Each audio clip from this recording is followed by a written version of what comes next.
"Sir, your ticket has been canceled." The gate agent's words hit me like ice. "What do you mean, canceled? My son booked this Alaska trip for my 60th birthday." She turned the screen toward me and lowered her voice. "The cabin is registered under someone else's name."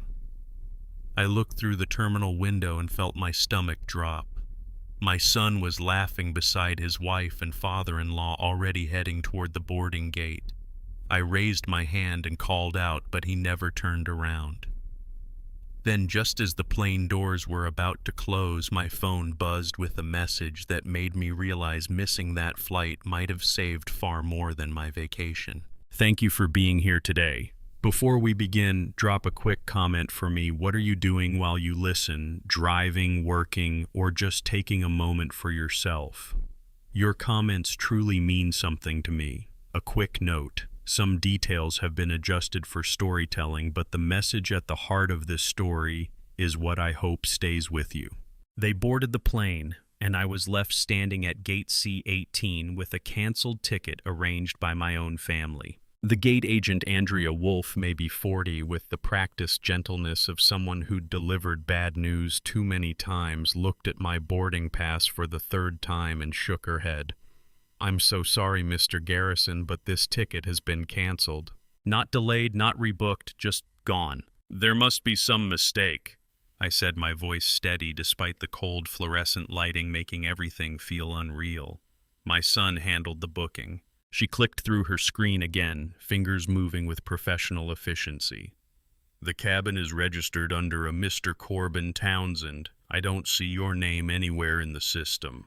Through the security ropes 50 feet away, I spotted them. Thane, my son, 35 years old, corporate accountant with the easy confidence of someone who'd never missed a mortgage payment, stood laughing with a latte in one hand. Next to him, Saskia, his wife of 6 years, 30 years old, and razor-sharp with the household finances, smiled that same bright smile she'd worn at our kitchen table 3 weeks ago. Behind them, Vernon and Celeste Townsend. Saskia's parents, 62 and 58 respectively, rolled matching silver suitcases toward the jet bridge. Vernon carried himself with the practiced charm of a former Florida real estate broker, though I'd never asked what former meant.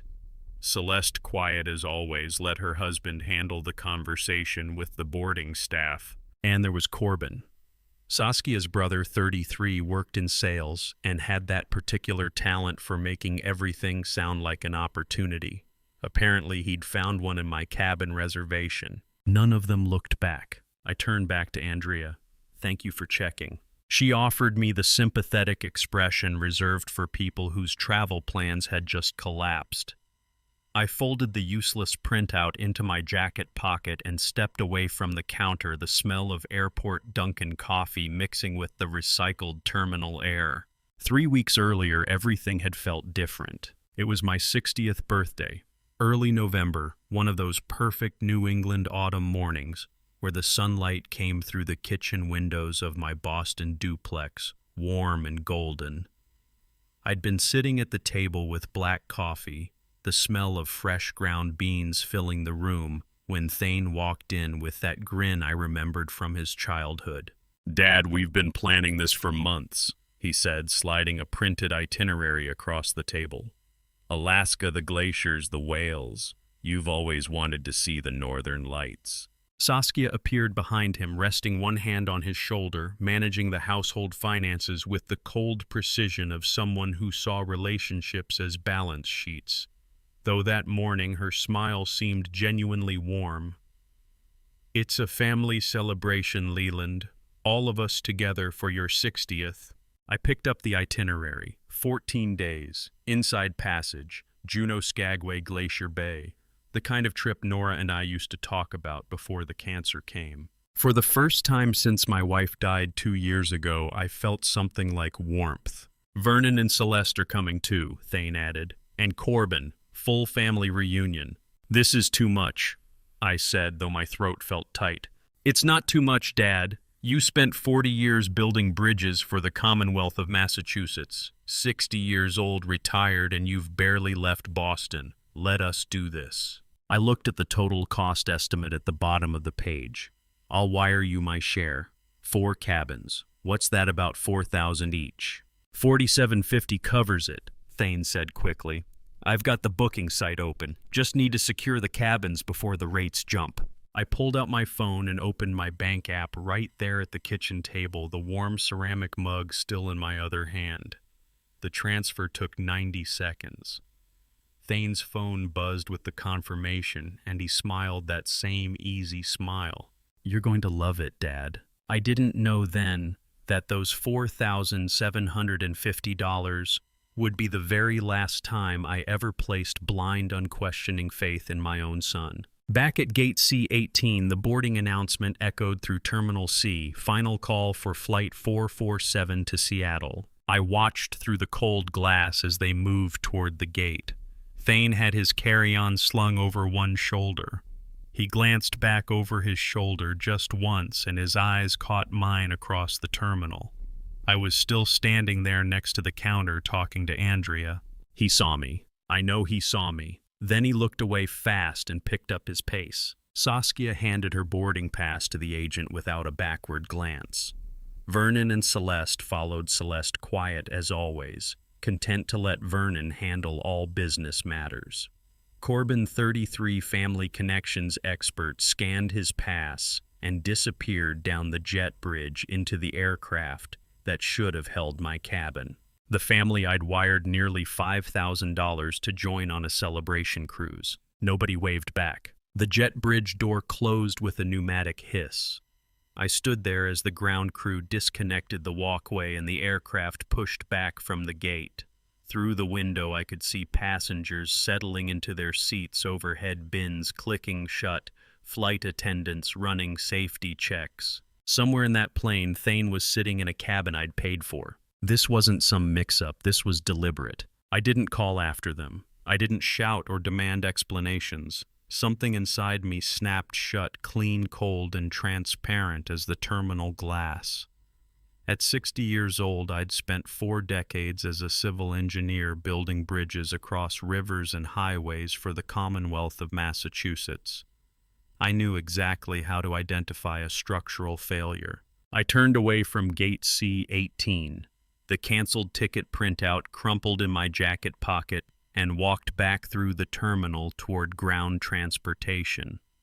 My footsteps echoed on the polished floor, mixing with the distant rolling of other passengers' suitcases and the endless loop of departure announcements. Before I reached the taxi stand, my phone buzzed.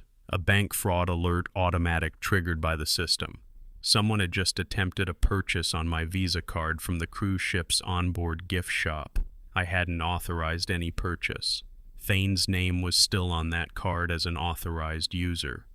The ride home would give me time to start cataloging every crack in the foundation. The rain hit harder as I stepped outside the terminal. By the time I reached the taxi stand, water had soaked through my jacket, but I barely felt it.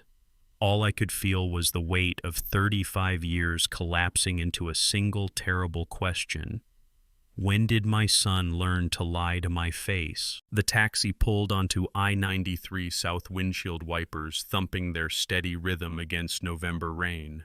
Highway lights blurred past in streaks of yellow and white. The driver asked if I wanted heat. I told him no. I needed the cold. I sat in the back seat and began cataloging. That's what engineers do when structures fail, we catalog. College tuition when he was 22 and his scholarship fell through. Down payment on the condo when he was 28 and the market was perfect. Car note when he was 31 and the old sedan finally died. Wedding costs when he married Saskia 6 years ago, the full reception because her parents couldn't contribute. Every single time he needed rescue, I was there. And every single time the gap between his crisis and my checkbook grew a little shorter, somewhere around the Neponset River Bridge. But I kept thinking about Nora, not her warnings this time, but her example. She'd grown up poor in Worcester, worked 3 jobs through community college, graduated with honors at 28 while I was still finding my footing. She became an accountant who could read a person's character from the way they organized their receipts. She never talked about the hard years as sacrifice. She called them investment. I'd married a woman who built herself from nothing and somehow raised a son who expected everything handed to him. That failure wasn't Thane's alone. It was mine too. The taxi pulled up to the duplex at 11:15. I paid cash, overpaid by reflex, and stepped out into the drizzle. The house sat divided down the middle, my side on the left, Thane's on the right. His windows were dark. Of course they were. He was somewhere over the Pacific Northwest by now, drinking champagne in the cabin I'd funded. I sat down on the front steps. The rain soaked through to my skin. I didn't move.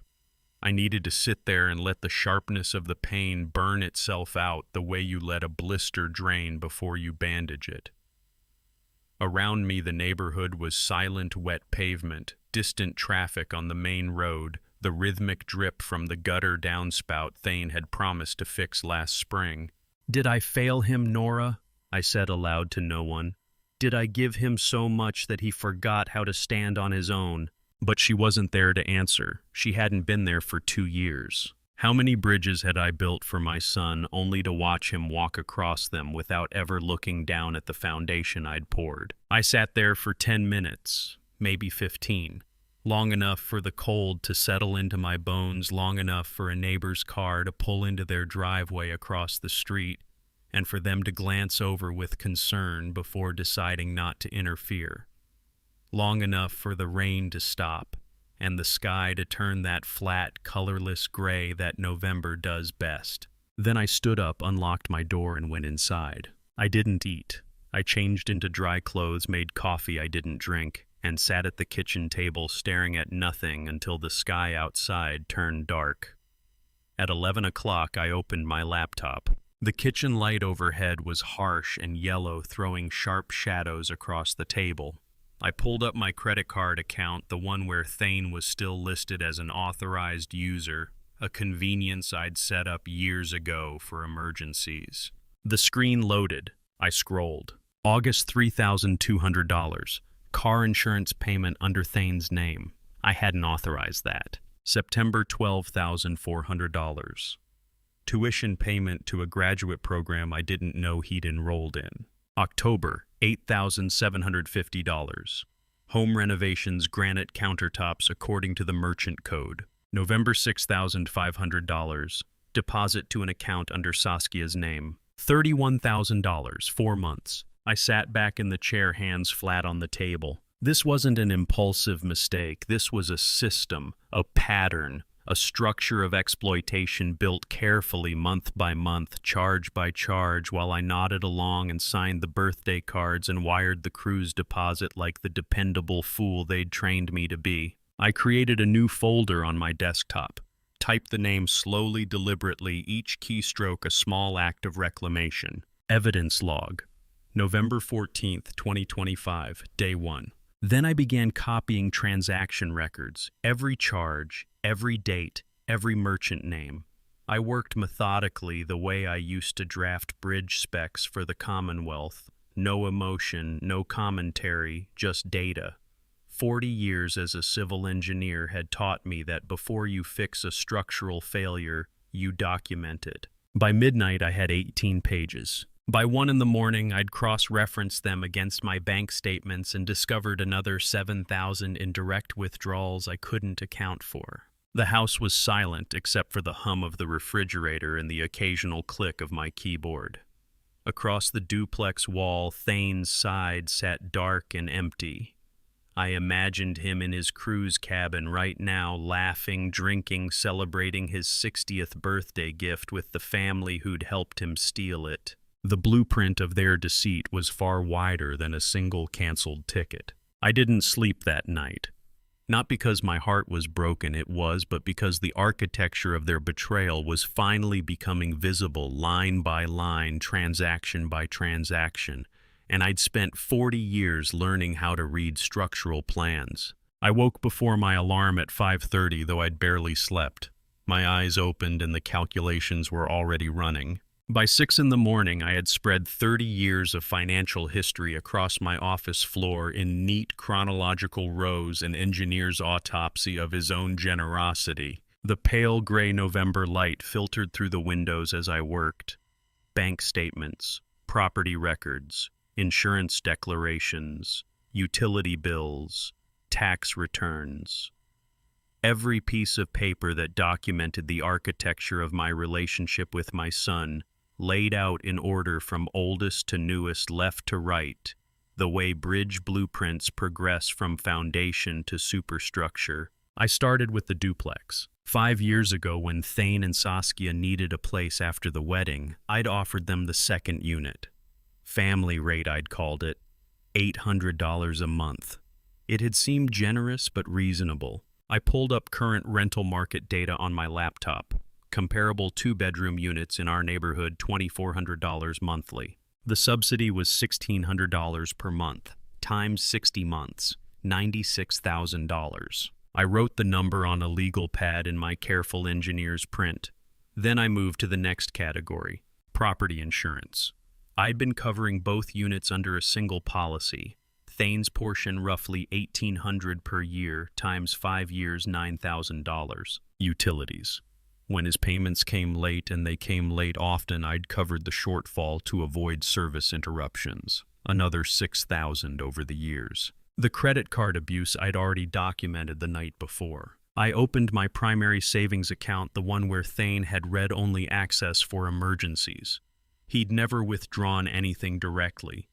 He didn't need to. He could see exactly how much cushion I had, exactly how far he could push before I'd truly be in trouble. $149,000 over 5 years. Who exactly had I built this bridge for? I sat back in my office chair, the papers spread around me like evidence at a crime scene. The coffee I'd made at 5:30 had gone cold in its mug. I didn't drink it. I just stared at the number on the legal pad and felt something settle in my chest. Not anger, not even hurt, just clarity. This wasn't a son who'd made mistakes. This was a system deliberately maintained for half a decade while I signed the checks and asked no questions. I didn't panic. I simply nodded the way an engineer flags a critical design flaw before anyone gets hurt. At 2 o'clock that afternoon, I was sitting in Adrian Cole's office in downtown Boston. Adrian, 58, had practiced estate law for 30 years and developed an instinct for predatory patterns the moment clients walked through her door. She'd handled Nora's estate planning 8 years earlier, and I'd trusted her judgment then. I trusted it now. Her office had dark oak-paneled walls lined with heavy legal volumes, the kind of space that felt like it had witnessed 1,000 difficult conversations. She sat across from me at a mahogany desk, reading glasses perched on her nose as she reviewed the folder I'd brought. I'd organized everything. Chronological documentation of the subsidies, printouts of the unauthorized charges, the Alaska cruise cancellation, screenshots showing Thane's account access. She read in silence for 10 minutes, occasionally making notes. The only sounds were the scratch of her pen and muffled traffic from the street below. Finally, she looked up. "Leland," she said, her voice carrying professional steadiness. "The only stroke of luck here is that you came to me before signing anything they might present." "I haven't signed anything," I said. "Good, because this level of financial dependency combined with access to your accounts suggests they may be positioning for a larger move." She tapped the folder. "Power of attorney, conservatorship, any legal instrument that would give them control if you were deemed incapacitated." The words hung in the air. "They'd need to prove incompetence," I said. "Proof is surprisingly easy to manufacture if the target is isolated and the family presents a unified story." She paused. "How old are you?" 60. "Living alone." "Yes." She nodded as if that confirmed something.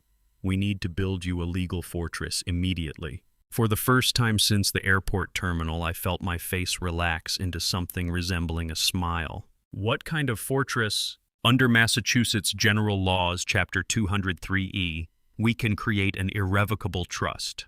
Once your assets, specifically the duplex, enter this trust, They leave your personal estate permanently. They become entirely untouchable by outside claims, including from heirs. I recognize the language. It was the legal equivalent of a load-bearing wall, something that cannot be removed without the entire structure collapsing. How permanent? I asked.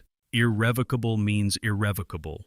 Once executed, you cannot undo it. Neither can your son. Neither can a court absent fraud, and if we document your mental competency, now that avenue closes. How long? 2 weeks if we move fast. She pulled out a fresh legal pad. I'll start drafting today. You'll need a competency evaluation from a physician, and we'll need to establish a beneficiary for the trust. A beneficiary? Who receives the benefit if you die? It can't be you, and it can't be someone you might be pressured to change. A charity is cleanest. I thought of Nora. She'd always wanted to fund scholarships for kids who needed second chances. A scholarship fund, I said, in my wife's name. Adrian wrote it down. Perfect. That gives us mission clarity and legal insulation. The afternoon light slanted through her office windows. Outside, Boston moved through its ordinary Thursday people heading home, traffic building on Atlantic Avenue, the world continuing as if mine hadn't just found its footing again. I drove home through the evening traffic in absolute silence. For the first time in years, I wasn't carrying anyone else's weight. I was designing my own foundation. I knew exactly what structure had to be built. I came home that evening with a plan. Adrian would draft the trust. I would document everything. The structure was simple: protect what remained, cut off what was vulnerable, wait for them to overreach. On the third night following the airport, my phone lit up the dark living room while I sat reading trust clauses, a single notification that would prove they were already celebrating my erasure. It was 11:47 p.m. I'd been sitting in the armchair under a single floor lamp reviewing the Massachusetts statutes Adrian had printed for me. The phone screen flashed on the side table, bright in the darkness. Family group chat. I picked it up. Saskia had posted a photo. A luxury balcony overlooking Hubbard Glacier, white-blue ice stretching to the horizon under pale northern light. In the foreground, a champagne glass caught the sun, golden and perfectly positioned. The caption read, "Finally some peace and quiet." Below it, Corbin had added a clinking glasses emoji. Thane's name appeared in the thread participants, but he'd written nothing. I sat there for 10 seconds, maybe 15, looking at that champagne glass. They were buying their peace and quiet with my stolen retirement. That was perfectly fine. I was engineering a quietness of my own. I took a screenshot. Then I opened the evidence log on my laptop and created a new time-stamped entry, November 16th, 11:47 p.m. Saskia texts family chat. Finally some peace and quiet. Screen capture saved. Every piece of digital arrogance they broadcast became another entry in my log. They were building my case for me, one champagne glass at a time. I went to bed at midnight, slept better than I had in 3 days. The next morning, Wednesday, I woke with a task list. I needed old insurance files to cross-reference against the property records Adrian required for the trust transfer. I remembered seeing them in the shared utility office between the duplex units, a cramped room with dusty shelves where Thane and I stored things too useful to throw away but too rarely used to keep close. I unlocked the door at 9 o'clock. The room smelled like dust and old paper. Shelves lined both walls, stacked with bankers' boxes labeled in my careful print, tax returns 2010 to 2015 utility records HOA minutes. In the corner sat the ancient laser printer we'd installed years ago when Thane needed something for occasional home printing but didn't want to buy his own. The printer's red error light was blinking. I almost ignored it, but engineers don't ignore error lights. I opened the paper tray. A single sheet sat crumpled in the feed mechanism, jammed at an angle. I pulled it free, carefully smoothing the wrinkles against my palm. The header read Asset Transition Plan Draft Version 3, page 7 of 11. I froze. Page 7 of 11. My eyes dropped to the output tray underneath. 10 sheets of paper rested there, face down, unretrieved. Thane had used the shared printer probably to keep the document off his corporate laptop away from cloud backups or IT logs. He'd hit print, walked away expecting the pages to be waiting, and when one jammed, he'd never come back to check. I lifted the pages out of the tray and carried them to the small desk near the window, set them down in order, turned on the desk lamp. Page 1 cover sheet. Asset Transition Plan, Leland Garrison Estate. Dated October 22, 2025. 3 weeks before my birthday. 3 weeks before the Alaska cruise pitch. Page 2. Financial summary. My primary savings account balance. My retirement fund totals. The duplex assessed value $480,000. My name appeared 17 times on this page alone. Page 3. Durable power of attorney draft. Blank signature line at the bottom where my name was typed, Leland Garrison Principal. Page 4. Deed transfer form for the duplex property. Grantor Leland Garrison. Grantee Thane Garrison and Saskia Garrison joint tenants. I kept reading. Pages 5 and 6 detailed a timeline. Phase 1, secure financial access complete. Phase 2, establish care need documentation, November to December. Phase 3, execute legal transfers, January. Phase 4, transition to managed care, February. My hands were shaking by the time I reached page 7, the one that had jammed. It was a photocopy of a facility brochure. Whispering Pines Memory Care, Waukesha, Wisconsin. Scenic grounds. 24-hour nursing staff. Specialized dementia support. Page 8. Cost breakdown.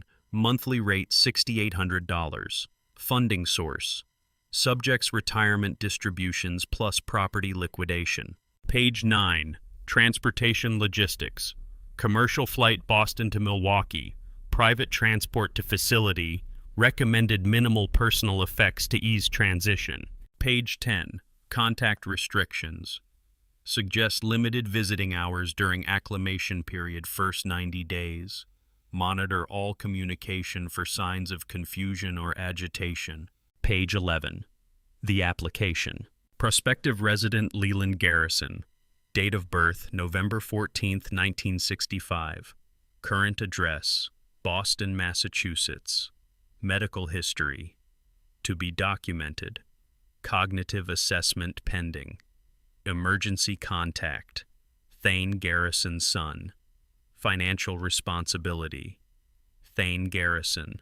Power of attorney. My name, my birth date, 1,200 miles from home. I sat there under the desk lamp in that dusty utility room holding 11 pages that detailed exactly how my son planned to erase me from my own life. Whispering Pines, Waukesha, Wisconsin.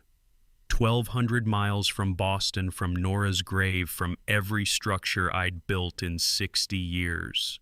My son didn't just want my money, he wanted me erased. Warehoused in a memory care facility where no one would question why a perfectly competent 60-year-old man never had visitors, never came home, never asked why his entire estate had vanished into his son's accounts. But they'd made one critical engineering error. They'd left the blueprints where I could find them. I brought the 11 pages home and placed them in a locked filing cabinet. Then I waited.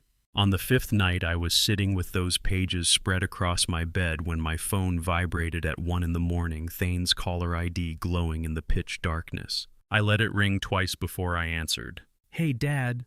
His voice was strained, trying for casual and missing by a mile. "Look, my authorized card just got declined at the ship's lounge. Is there some issue with the account?" I turned on the reading lamp. The 11 pages lay across my white comforter like evidence at a trial. Page 7, Whispering Pines, sat directly under the light. "Oh, I'm just doing some standard year-end financial accounting, Thane," I said, keeping my voice grandfatherly and calm. "Let me look into it for you. How's the cruise?" A pause. It's great. Alaska's beautiful." "Good. I'm glad you're enjoying it. I'll check on the card issue tomorrow. You enjoy every moment out there." "Thanks, Dad." I hung up before he could finish. Then I sat there in the dark bedroom staring at those 11 pages and smiled for the first time in days. My son was stranded on a ship wondering about a declined credit card, completely oblivious to the fact that his entire institutionalization plan was sitting right under my reading lamp. He thought this was a minor inconvenience, a temporary glitch, something his reliable father would smooth over by morning. He had no idea I'd already removed him as an authorized user 3 days ago, the moment I'd started documenting the theft. He had no idea I knew about Whispering Pines, about the power of attorney draft, about Vernon's involvement, about any of it. I'd successfully bought myself 6 more hours before they even suspected I knew. The next morning I drove to downtown Boston with the 11 pages in a thick manila envelope. Adrian's conference room had tall windows that caught the morning sunlight, illuminating the massive oak desk where she'd laid out legal pads and 3 different colored pens. She took the envelope from me, without a word opened it, and began reading. She didn't speak for 10 consecutive minutes. I watched her face grow grimmer with each page. When she reached the Whispering Pines application, page 11, my name typed neatly on the prospective resident line, her jaw tightened. Finally, she set the pages down and looked up. "This wasn't drafted by an amateur," she said. "It's a highly competent predatory structure if you had signed it." "I haven't signed anything." "Good, because whoever drafted this knew exactly what they were doing. The power of attorney is durable and broad. The deed transfer is structured to avoid triggering gift tax scrutiny. The memory care facility is out of state, making jurisdictional challenges difficult." She tapped page 11. "This is professional-grade exploitation." "Thane's father-in-law has a real estate background," I said. "Vernon Townsend, Florida." Adrian made a note. "I'll pull civil records. Florida real estate in the 2000s spawned more than one creative legal predator." She pulled out a fresh legal pad. "Here's what we're going to do." She wrote as she spoke, her pen moving with the precision of someone who'd built legal fortresses before. 4 distinct phases. First, we finalize the irrevocable trust immediately. I've already drafted it. The duplex transfers into the trust. You retain life estate and rental income, but the property itself becomes untouchable. Beneficiary is the scholarship fund in your wife's name. They cannot challenge it, cannot break it, cannot access it. I nodded. Each legal mechanism she described was a load-bearing wall, something that once installed could not be removed without the entire structure collapsing. Second, she continued, we execute a new will. Your current will likely names Thane as primary beneficiary, correct? Yes. We're omitting him entirely. Everything goes to the trust. If you die tomorrow, he inherits nothing. The scholarship fund continues in perpetuity. No probate vulnerabilities, no will contests that matter. Third, we revoke every piece of authorized access you've ever granted him. Credit cards, bank accounts, insurance policies, everything. If his name appears anywhere on your financial life, we remove it today. She turned to a new page. Fourth, we formalize the rental arrangement. Fair market rate. I checked comps in your neighborhood. It's about $2,400 a month for that size unit. 14-day notice to clear the basement of stored items. Everything in writing, everything documented. No more family favors. This becomes a standard landlord-tenant relationship governed by Massachusetts law. I looked at the 4 numbered items on her legal pad. Clean, logical, structurally sound. How long? I asked. The trust can be executed this week. I need your signature and a notary. The will, same timeline. Account access revocations, you can handle most of those today by phone and online. The lease, I'll draft it tonight. You can serve it when he returns from the cruise. They get back November 28th, I said. Perfect. That gives us 10 days to lock down every vulnerability they were planning to exploit. She leaned forward. But here's the critical part, and I need you to hear this clearly. Do not sign so much as a grocery receipt if they hand it to you. Nothing, no matter how innocent it seems. If Saskia asks you to sign for a package delivery, you politely decline. If Thane needs a co-signer for anything, the answer is no. They drafted an 11-page plan. They're not going to stop just because one credit card got declined. I understand. Do you? Her voice softened slightly. Because the moment they realize you know this gets ugly. Right now you have the advantage of appearing ignorant. Once that's gone, they'll escalate. I thought of Thane's strained voice at 1 a.m, asking about the declined card, still believing his father would fix it. Let them escalate, I said. I'll be ready. Adrian studied me for a moment, then nodded. Then let's build your fortress. I drove home through the late morning traffic with her legal pad notes on the passenger seat. 4 distinct phases. Clean, logical, and structurally sound. I finally had my own blueprint. Over the following 48 hours, I executed Adrian's checklist with surgical precision. The first dependency I dismantled was the authorized user card. I called the bank at precisely 9 o'clock Monday morning and reported it lost, triggering an immediate, irreversible administrative freeze. The woman on the phone was professionally sympathetic. I'll cancel that card right away, Mr. Garrison. Would you like us to issue a replacement? No, thank you. I won't be needing an authorized user anymore. Understood. The account is now updated. Is there anything else I can help you with today? That's all, thank you. I hung up and checked it off the list. Next, insurance. I called the company that covered both duplex units under a single policy and requested a policy split. My unit only separate coverage effective immediately. The agent asked if the other unit would need its own policy. That's the tenant's responsibility now, I said. Of course, I'll process the change today. Another check mark. The grocery delivery service took 3 minutes. I removed my payment method from the shared account, which automatically transferred billing responsibility to the secondary account holder. An automated email confirmed the change within seconds. The cleaning service was even faster. I logged in, deleted my credit card from the profile, and watched the system send a payment update notification to the alternate email on file. Every digital password I'd ever shared, streaming services, utility portals, HOA website access, I changed them all, one by one, methodically documenting each change in a spreadsheet with timestamps. By Tuesday afternoon, my home office looked like mission control. Laptop running 6 account windows simultaneously, phone on speaker cycling through hold music, coffee gone cold in its mug. But the list was shrinking. How many anchors had I allowed them to drill into my foundation over 5 years, thinking generosity was the same thing as love? The final item on Adrian's checklist was the basement storage notice. I opened a new email, typed carefully. Thane. Hope the cruise is going well. Since I need the basement for my own projects, please clear all personal items from the shared storage area by December 4th. I've transferred the shared account access to your individual emails.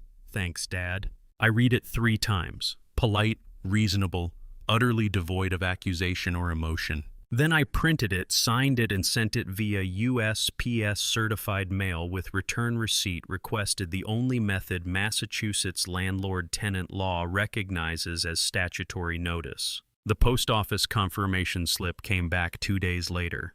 Delivered. Timestamp November 21st, 2025. I sat back in my office chair and looked at the completed checklist. Every bolt loosened, every anchor removed, every dependency severed. With each one, I'd realized just how much of my own life I had quietly allowed them to anchor themselves to without ever asking permission. The credit card, the insurance, the groceries, the cleaning service, the storage space. Layer after layer of my infrastructure silently repurposed to support a structure I hadn't agreed to bear.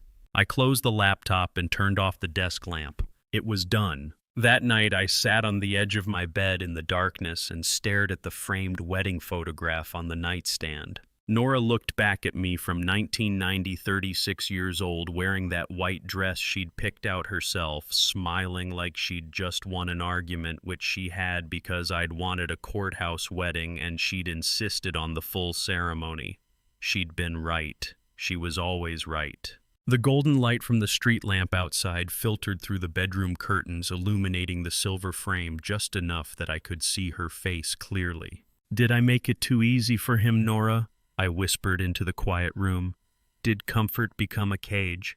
Did I give him so much that he forgot how to stand on his own?" She didn't answer. She'd been gone for 2 years. Cancer had taken her the same way it takes everyone, slowly, then all at once, until the hospital room smelled like antiseptic and her hand felt like paper in mine. But I remembered what she'd said 5 years ago, maybe 6 months before the diagnosis came back terminal. We'd been sitting in the kitchen and she'd set down her coffee with that deliberate slowness that meant she was choosing her words carefully. "Leland Thane has a good heart, but Saskia looks at people like assets to be managed. Be careful." I'd brushed it off, told her she was being overprotective, said Saskia was just practical, that young couples needed structure, that she was reading too much into normal financial planning. Nora had been dying then, and I thought grief was making her paranoid. God, I'd been such a fool. I picked up the photograph, held it close enough to see the details in the dim light. Her eyes, her smile, the way she'd looked at me like I was the only structural engineer in the entire world who mattered. The grief hit me then, not the sharp kind from 2 years ago when she died, but the deep, crushing weight of missing her wisdom, missing her voice, missing the way she could see through people's financial spreadsheets to the balance sheets of their character. I cried quietly in the darkness, not from fear, not from self-pity, but from the sheer enormity of having ignored her instincts when they mattered most, and now facing the consequences alone in a house that still smelled faintly like her perfume on quiet nights when the heating system kicked on just right. I wiped my face in the dark. Nora didn't build me up over 35 years just to watch me crumble. She'd been tougher than me, smarter than me. She'd grown up poor in Worcester, put herself through community college while working nights at a grocery store, became an accountant who could spot financial manipulation from 3 spreadsheets away. She'd chosen to love me despite my tendency to see the best in people long after the evidence suggested otherwise. And she'd warned me. I set the photograph back on the nightstand, the frame settling into the small ring of dust where it always sat. I stood up from the bed. She expected me to stand, and standing was exactly what structural engineers did best. By Sunday, I'd learned to stand without leaning on memory. The grief was still there, but so was the foundation. 2 days later, on a gray Sunday afternoon, my phone rang while I was eating a solitary sandwich. Adrian's direct office line, the number she used only when she'd found something that couldn't wait until Monday. I put the call on speaker. "I've been running background on Vernon Townsend," she said without preamble, "using Pacer Federal Database and Florida State Civil Archives." I set down my sandwich. "What did you find?" Vernon was the primary defendant in a massive civil real estate fraud lawsuit in Broward County, Florida back in 2009. Elderly plaintiff, a widower who'd hired Vernon to help manage his investment properties after his wife died. Vernon systematically transferred titles, forged signatures, drained rental income accounts. The case took 3 years to settle. I felt something cold and sharp settle in my chest. "How much?" "He lost the judgment and was ordered to pay $340,000 in restitution. The files are entirely public record. I've already pulled the certified copies from the clerk's office." $340,000, elderly plaintiff, public record. Vernon thought he was managing a simple, grieving old man. He had no idea I was sitting on the wreckage of his entire past. "So this is his signature style," I said quietly. "He's done this before. Professional predator with a documented pattern." "Exactly. And the pattern matches what they tried with you almost perfectly. Gain trust through family connection, identify vulnerable period following spouse's death, manufacture financial dependency position for legal control, execute property transfer." "Did he serve time?" "Civil case, not criminal. He paid partial restitution through bankruptcy restructuring and moved out of Florida shortly after. The judgment follows him, but it's difficult to collect across state lines." She paused. The important part is that this establishes predatory intent. If they ever try to claim you're incompetent or that their plan was innocent family assistance, we show the court that Vernon has a documented history of targeting elderly widowers for estate exploitation. I looked out the kitchen window at the gray November sky. Somewhere in Alaska, Vernon was drinking champagne in a cabin I'd funded, probably telling himself he'd finally found an easy mark. A grief-stricken engineer with a duplex and retirement savings, no wife to ask questions, a dependent son to provide access. He'd miscalculated. "Keep those documents in the front folder," I said. "We'll present them when the time is right." "Already done. I'll email you the summary tonight." "Thank you, Adrienne. That's what you pay me for." She hung up. I sat at the kitchen island for a long moment, staring at my half-eaten sandwich. The pieces were falling into place with the precision of a well-designed structure. Vernon's history, the asset transition plan, the Whispering Pines application, Saskia's financial calculations, Thane's convenient silence. This wasn't improvisation. This was Vernon's playbook, refined over decades, deployed against a target he thought was too isolated and grief-damaged to fight back. I picked up my sandwich and took another bite. Then at 3:14 p.m. my phone buzzed again. Saskia. I let it ring twice before answering. "Hi, Leland." Her voice had that honeyed quality she used when she wanted something, but underneath it I could hear the tightness, the anxiety. "Thane noticed some administrative changes on the online banking portal. Is everything okay down there? Do we need Thane to call the branch?" I leaned back against the kitchen counter, phone in hand. "Oh, hello, Saskia. Everything is perfectly fine. Just restructuring my year-end accounts. Once you hit 60, you realize you need to keep your house in order." A pause. I could almost hear her recalibrating. "What kind of restructuring?" "Standard financial accounting. Nothing you need to worry about. How's Alaska? Are you seeing the glaciers?" "It's beautiful." Her voice had lost the honey. "Leland, you really should consult Thane before making major financial moves like that. He handles your authorized access for a reason." There it was, the assumption of control delivered like established fact. "It's my name on the title, Saskia," I said, keeping my voice soft but absolute. "I've always managed my own infrastructure. That hasn't changed just because I turned 60. You enjoy the glaciers. Tell Thane I hope he's getting some rest." I hung up before she could respond. Then I walked to my laptop, opened the evidence log, and created a new entry. November 23rd, 3:14 p.m., Saskia called from cruise under guise of account concern, attempted to reassert financial oversight. Voice patterns suggest rising anxiety, attempting to gauge defensive timeline, deflected with grandfatherly reassurance. I saved the entry and sat back. She was testing the foundation tapping on the walls, listening for hollow spaces where her leverage used to be, checking to see if I was still the cooperative father-in-law who nodded along to her efficient household management, or if something had shifted while they were celebrating at sea. The call had lasted 97 seconds. In that time, she'd revealed 3 critical pieces of information. They were monitoring my accounts remotely. They expected consultation rights over my own finances, and they were nervous enough to break operational security by calling from the cruise. People who are confident in their schemes don't make check-in calls from luxury vacations. People who are confident wait until they're home, gather intelligence, quietly adjust their timeline if needed. Saskia wasn't confident anymore. She was worried. I set the phone down and looked out at the November gray sky.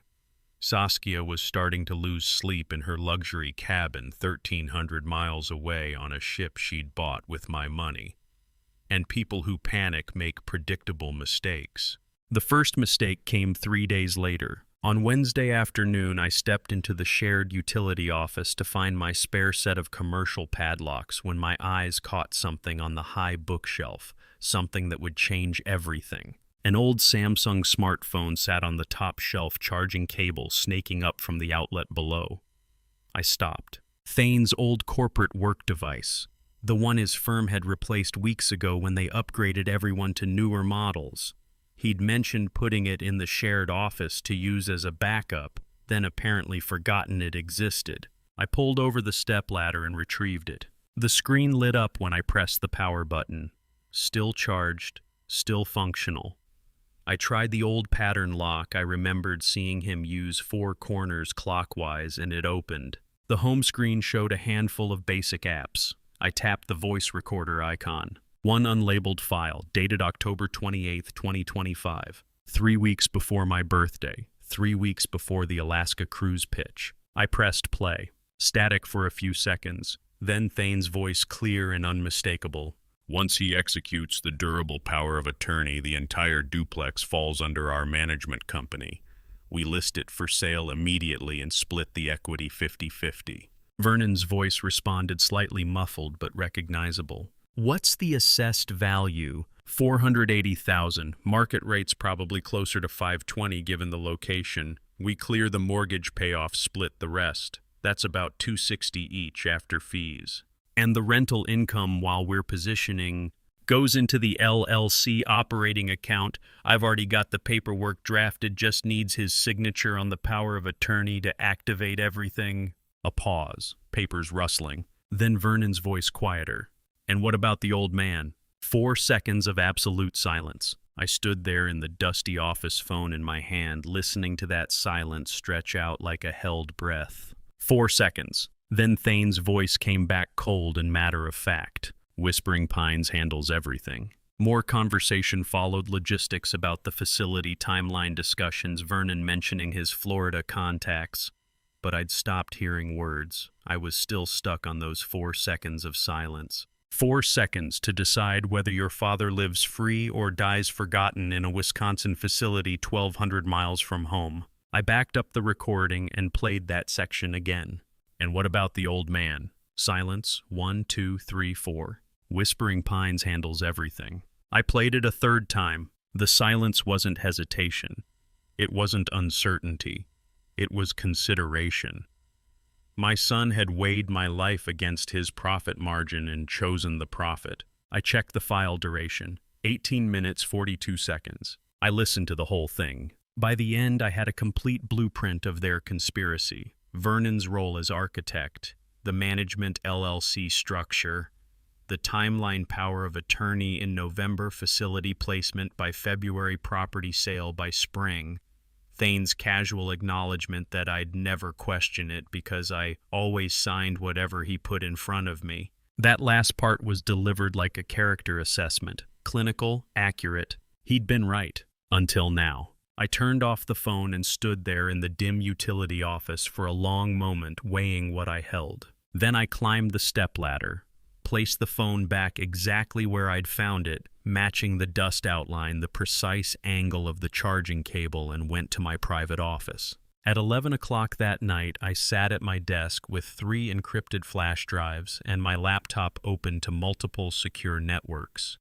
I connected the old Samsung, copied the 18-minute file to my computer, then systematically duplicated it to 3 separate fortresses. Encrypted local hardware drive locked in my home safe. Secure email to Adrian's private legal server with password-protected attachment. Secure cloud storage folder with 2-factor authentication. Then I called Adrian. She answered on the second ring. It's 11 p.m. Leland. This better be important.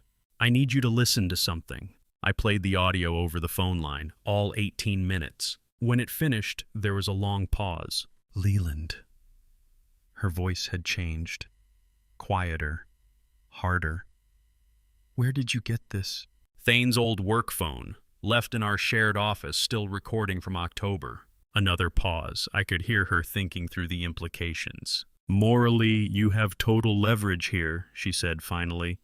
But I need to advise you, Massachusetts is a 2-party consent state for recordings.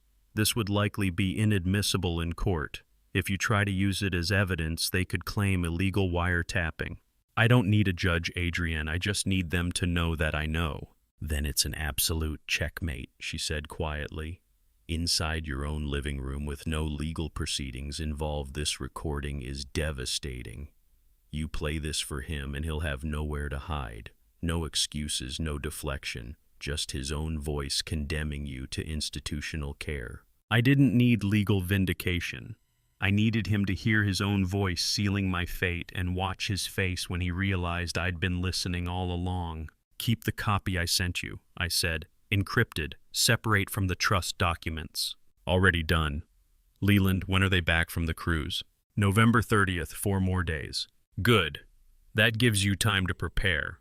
When you confront him with this, make sure you're alone. No Saskia, no Vernon, just you and Thane. Let him hear what he sounds like when he thinks no one's listening." "I will." "And Leland, don't destroy him. Just show him the mirror. Sometimes that's enough." I hung up and sat in the dark office looking at the 3 encrypted drives lined up on my desk like ammunition. It took my son exactly 4 seconds to condemn his own father to an asylum, and it took me exactly 4 seconds to decide his future. The only question left was when to play it for him. The answer came to me during those final quiet days, not when that was already decided, but how. During the final days of November, while a cruise ship sailed down the Alaskan coast, I maintained a perfectly unremarkable routine, the kind of deliberate normalcy that only comes from a man who's already made every decision that matters. On the 27th, I met Marshall Greer at our usual corner booth in the neighborhood diner. Morning light streamed through the windows, catching the steam rising from porcelain mugs of black coffee. The smell of bacon drifted from the kitchen. Marshall, 61, had retired from the Postal Service 3 years earlier and still met me for coffee every few weeks usually, with the sports page spread between us like a comfortable buffer against the need for conversation. He looked up from the Red Sox column. "Hey, I thought the kids took you to Alaska for your big 60, he said. "Why are you still in town?" I took a slow sip of coffee, black bitter grounding. "They needed their own space, Marshall. Besides, I'm currently laying the groundwork for a completely different kind of journey." He studied me for a moment, the kind of quiet, intuitive assessment that comes from 30 years of friendship. He knew something was brewing. He had the decency not to pry. "Well," he said, finally folding the paper, "whatever you're building, I hope it's got a solid foundation." "It does." Marshall just gave me a slow nod and went back to his sports page. Some structures are built in complete silence before they are ever revealed to the world. I finished my coffee, left cash on the table, and walked home through the November cold, feeling more grounded than I had in weeks. Not from vengeance, not from anger, from the calm assurance of a man whose foundations are poured deep and cured properly. The next 2 days passed in methodical preparation.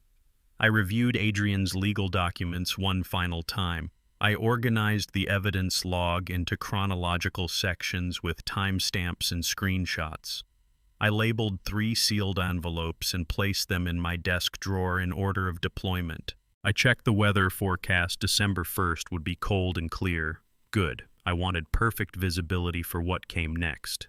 On the afternoon of November 30th, I knew they were back not from a text message or phone call, but from sound. The heavy air brakes of a commercial airport shuttle hissed outside my kitchen window at 4:30 p.m. I stood deep in the shadow of the blinds and watched. The entire entourage unloaded, not just Thane and Saskia, but Vernon and Celeste as well, dragging heavy luggage across the gravel driveway.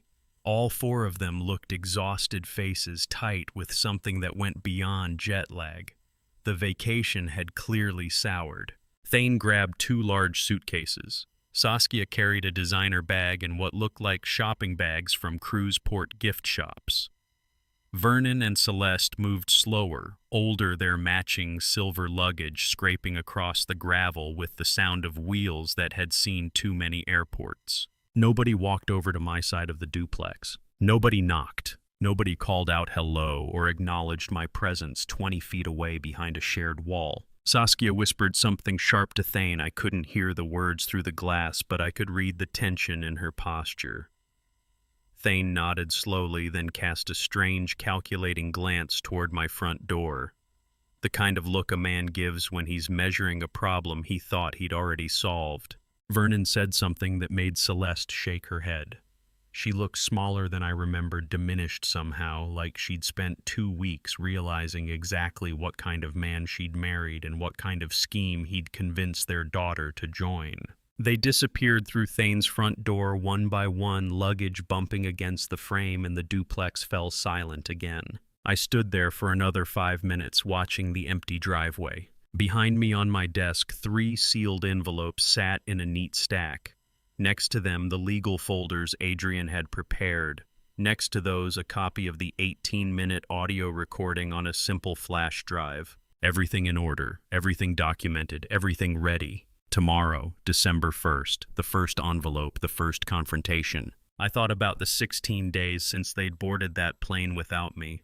16 days of systematic documentation, removing authorized access, securing the trust, discovering Vernon's fraud conviction, finding the audio recording, building a legal fortress while they celebrated at sea on my money. They thought they were returning to a compliant father who'd been sitting at home missing them, maybe nursing hurt feelings about the canceled ticket, but ultimately ready to sign whatever they put in front of him. They had no idea what they were walking into. I let the blind slat fall back into place and turned away from the window. In the kitchen, I made a simple dinner, ate it slowly, washed the single plate and fork, dried them, put them away. At 9 o'clock, I sat in my living room armchair with Nora's wedding photo on the end table beside me, visible in the lamplight. Tomorrow, I said quietly to the empty room, they'll finally see the structure I built while they were gone. The house was silent, except for the familiar creaks and settling sounds of old wood. Across the wall, I could hear muffled voices, Saskia's sharp tone, Thane's quieter responses, Vernon's occasional interjection. They were unpacking, planning, probably rehearsing whatever script they'd prepared for requesting my signature on documents they thought I'd never question. I sat there listening until the voices stopped and the lights went dark on their side. Then I went upstairs, set my alarm for 5 in the morning, and lay down fully dressed on top of the covers. I didn't sleep much, but I didn't need to. They were back inside the perimeter. Perfect. I had spent 16 days measuring the load-bearing limits of this family, calculating exactly how much pressure each joint could withstand before catastrophic failure. The stress test begins tomorrow morning. Tomorrow became today at precisely 5 o'clock. On the morning of December 1st, I woke not from an alarm, but from the calm clarity of a man who had 2 critical operations to execute before a single light turned on across the hallway. First, the envelope. I dressed in the darkness, picked up the sealed legal document from my desk, and walked barefoot across the cold hardwood to Thane's front door. Pre-dawn silence hung over the duplex like held breath. I slid the envelope through his mail slot, a formal lease agreement setting rent at $2,400 per month, effective January 1st, complete with standard statutory disclosures and landlord responsibilities. No emotional explanations, no accusations, just data deadlines and Massachusetts general law citations. The envelope disappeared with a soft click. I walked back to my kitchen, started the coffee maker, and waited. At exactly 7 o'clock, the professional moving truck arrived. I'd hired them 3 days earlier, a licensed bonded crew specializing in residential storage relocation. They knew the law better than most attorneys. I met them at the basement door with the printed inventory and the certified email I'd sent on November 21st giving statutory 14-day notice. The crew chief, a broad-shouldered man in his 40s, scanned the list and nodded. "Standard non-dwelling storage clearance," he said. "We'll have everything cataloged, packed, and staged within 90 minutes. You want it tarped in the backyard or moved to a storage facility?" "Backyard. Commercial-grade tarps. I want everything protected but visible." "Understood." They worked with mechanical efficiency. Every item Thane had stored in my basement over 5 years' winter gear, holiday decorations, old furniture, boxes of files went into heavy-duty commercial crates. Each crate was labeled photographed, logged. I stood in the kitchen doorway with my phone recording everything with timestamps. By 8:30, the basement was empty, and the backyard looked like a staging area for a professional moving operation. Blue tarps secured everything against the December weather.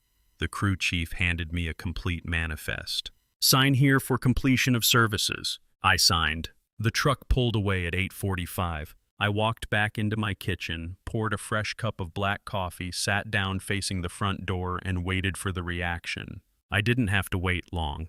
At exactly 9:15, the storm arrived. The knocking was violent and undisciplined, the kind of angry pounding that rattled the door frame and announced that whoever stood on the other side had already lost control. I set down my coffee, walked calmly to the door, and opened it.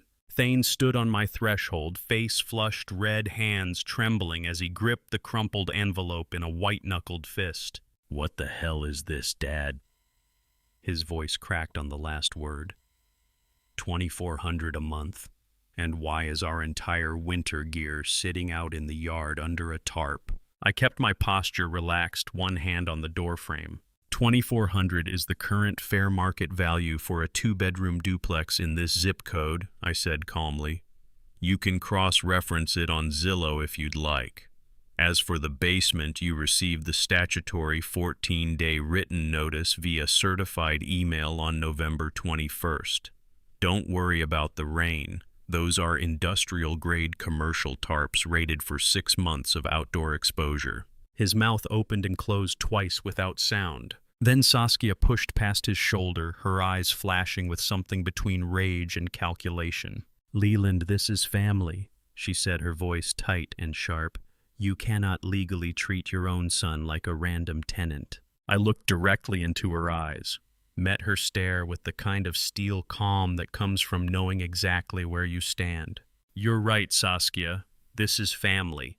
But this side of the house operates under a written lease, separate insurance liabilities, and independent utility accounts. That's how adults live under the same roof.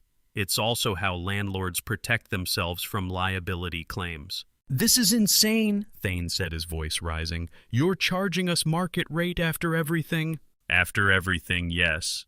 I didn't raise my voice. Didn't need to. The lease begins January 1st. You have 30 days to decide if you'd like to continue as tenants under standard Massachusetts rental law, or if you'd prefer to find alternative housing. Either option is perfectly acceptable." Saskia's expression shifted. The rage drained out of her face, replaced by something colder, something that looked like recognition. "What changed?" she asked quietly. "What happened while we were gone?" "Nothing changed," I said.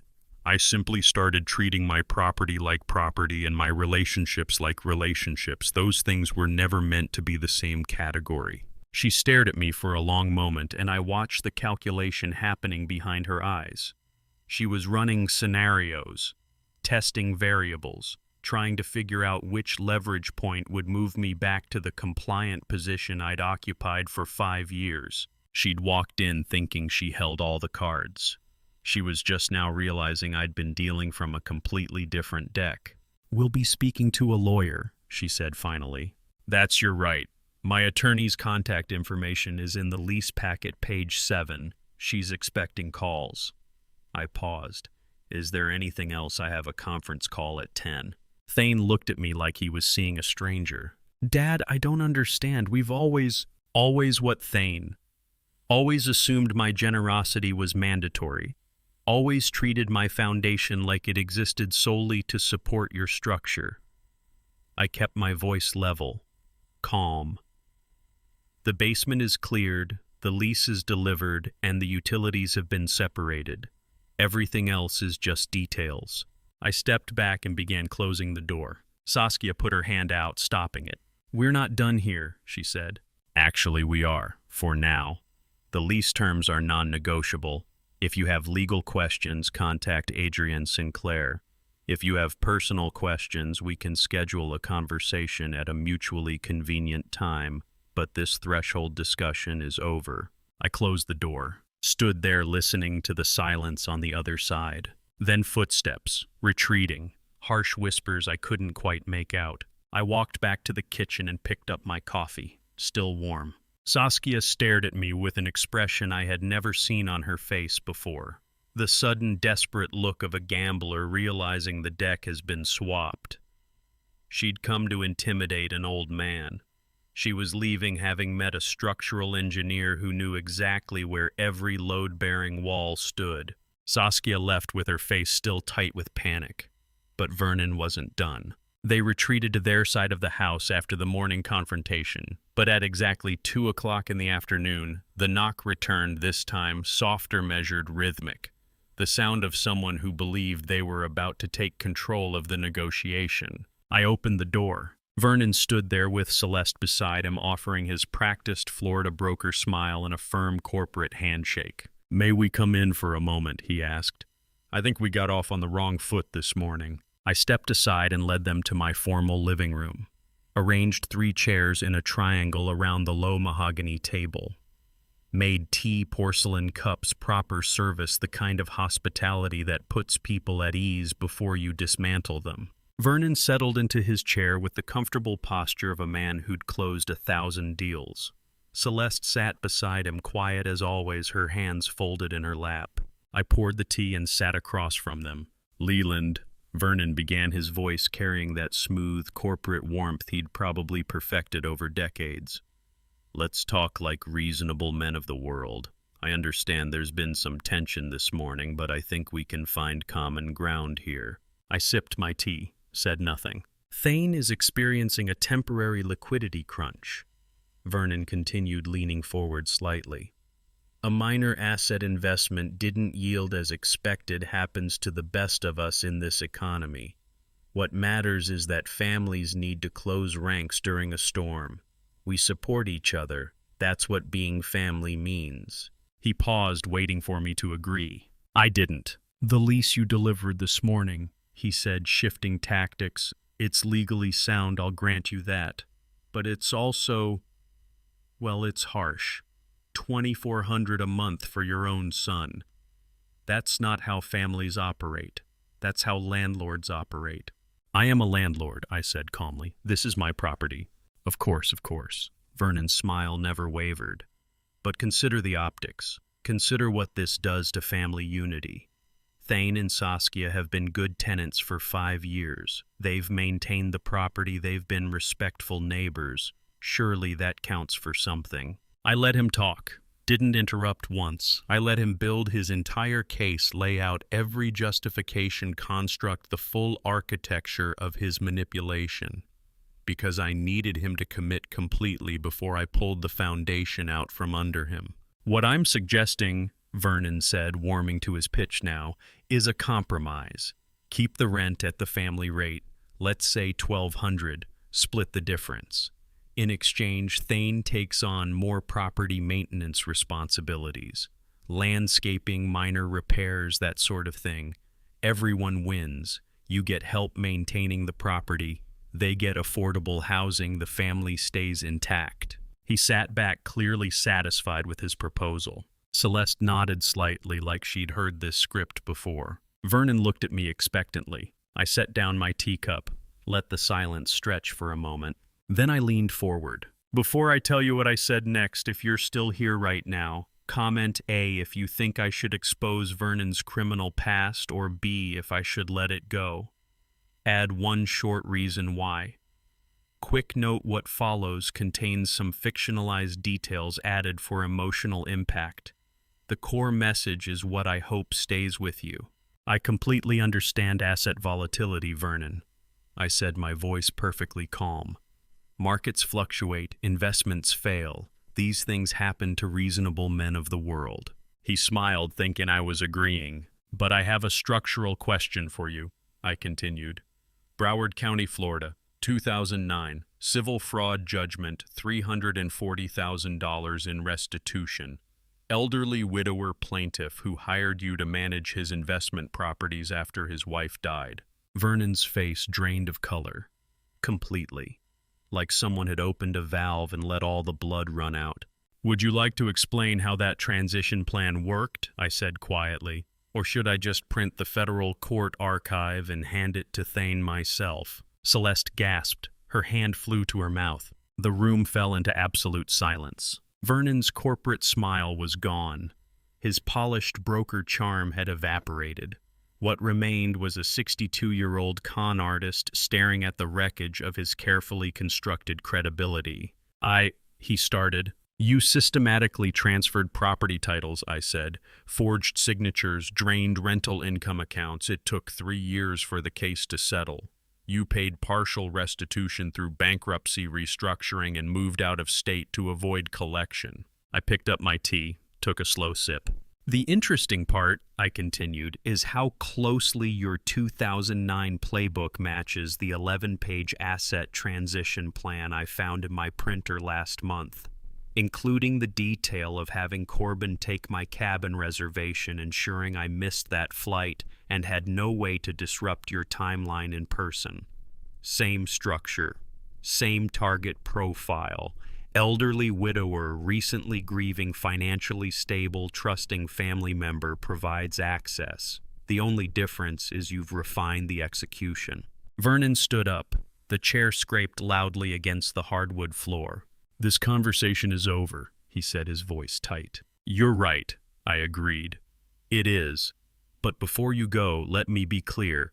I have certified copies of every public document related to your Broward County conviction. If you or Celeste or Saskia attempt any further manipulation of my son, any further schemes involving my estate, I will ensure Thane receives a complete education in his father-in-law's professional history. They'd walked into my living room thinking they held the blueprints.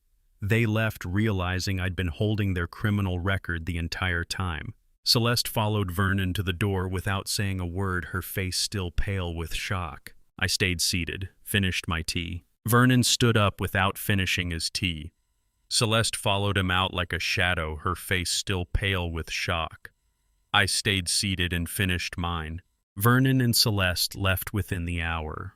I watched their taxi pull away from the duplex with luggage piled high, heading back to whatever life they'd built in Florida on the ruins of their last scheme. That evening around 8 o'clock, there was a single hesitant knock at my kitchen door, so different from the morning's violent pounding that I knew without opening it who was standing there and that he was standing there alone. I opened the door. Thane stood on the threshold, hands in his pockets, shoulders hunched against the December cold. No Saskia behind him, no practiced script, just my son looking smaller than I'd seen him in years. "Can I come in?" he asked quietly. I stepped aside. He walked to the kitchen island and sat in the exact same spot where he used to do middle school algebra homework under the dim yellow lighting. I remembered him there at 13, struggling with equations, asking me to explain load-bearing calculations because they made more sense than abstract numbers. I pushed a cup of tea toward him. We sat in silence for a full minute, maybe longer. The only sound was the hum of the refrigerator and the occasional creak of the old house settling. Finally, Thane looked down at his tea. "You found everything, didn't you?" he said, barely a whisper. "Yes." Another suffocating silence. He wrapped both hands around the cup like he was trying to absorb its warmth. "I owe $80,000 to a hard money lender," he said, the words coming out flat and defeated. "Commercial development deal with some old college guys. We were going to flip a warehouse property in Quincy. The permits fell through, the financing collapsed, the whole thing vaporized, but the loan didn't." He took a shaky breath. "Saskia and her dad said they had a legal vehicle to restructure your duplex equity to clear the debt. They made it sound reasonable, like estate planning. Like we were helping you organize your assets for retirement." His voice cracked. "I knew it was wrong, Dad. I knew it.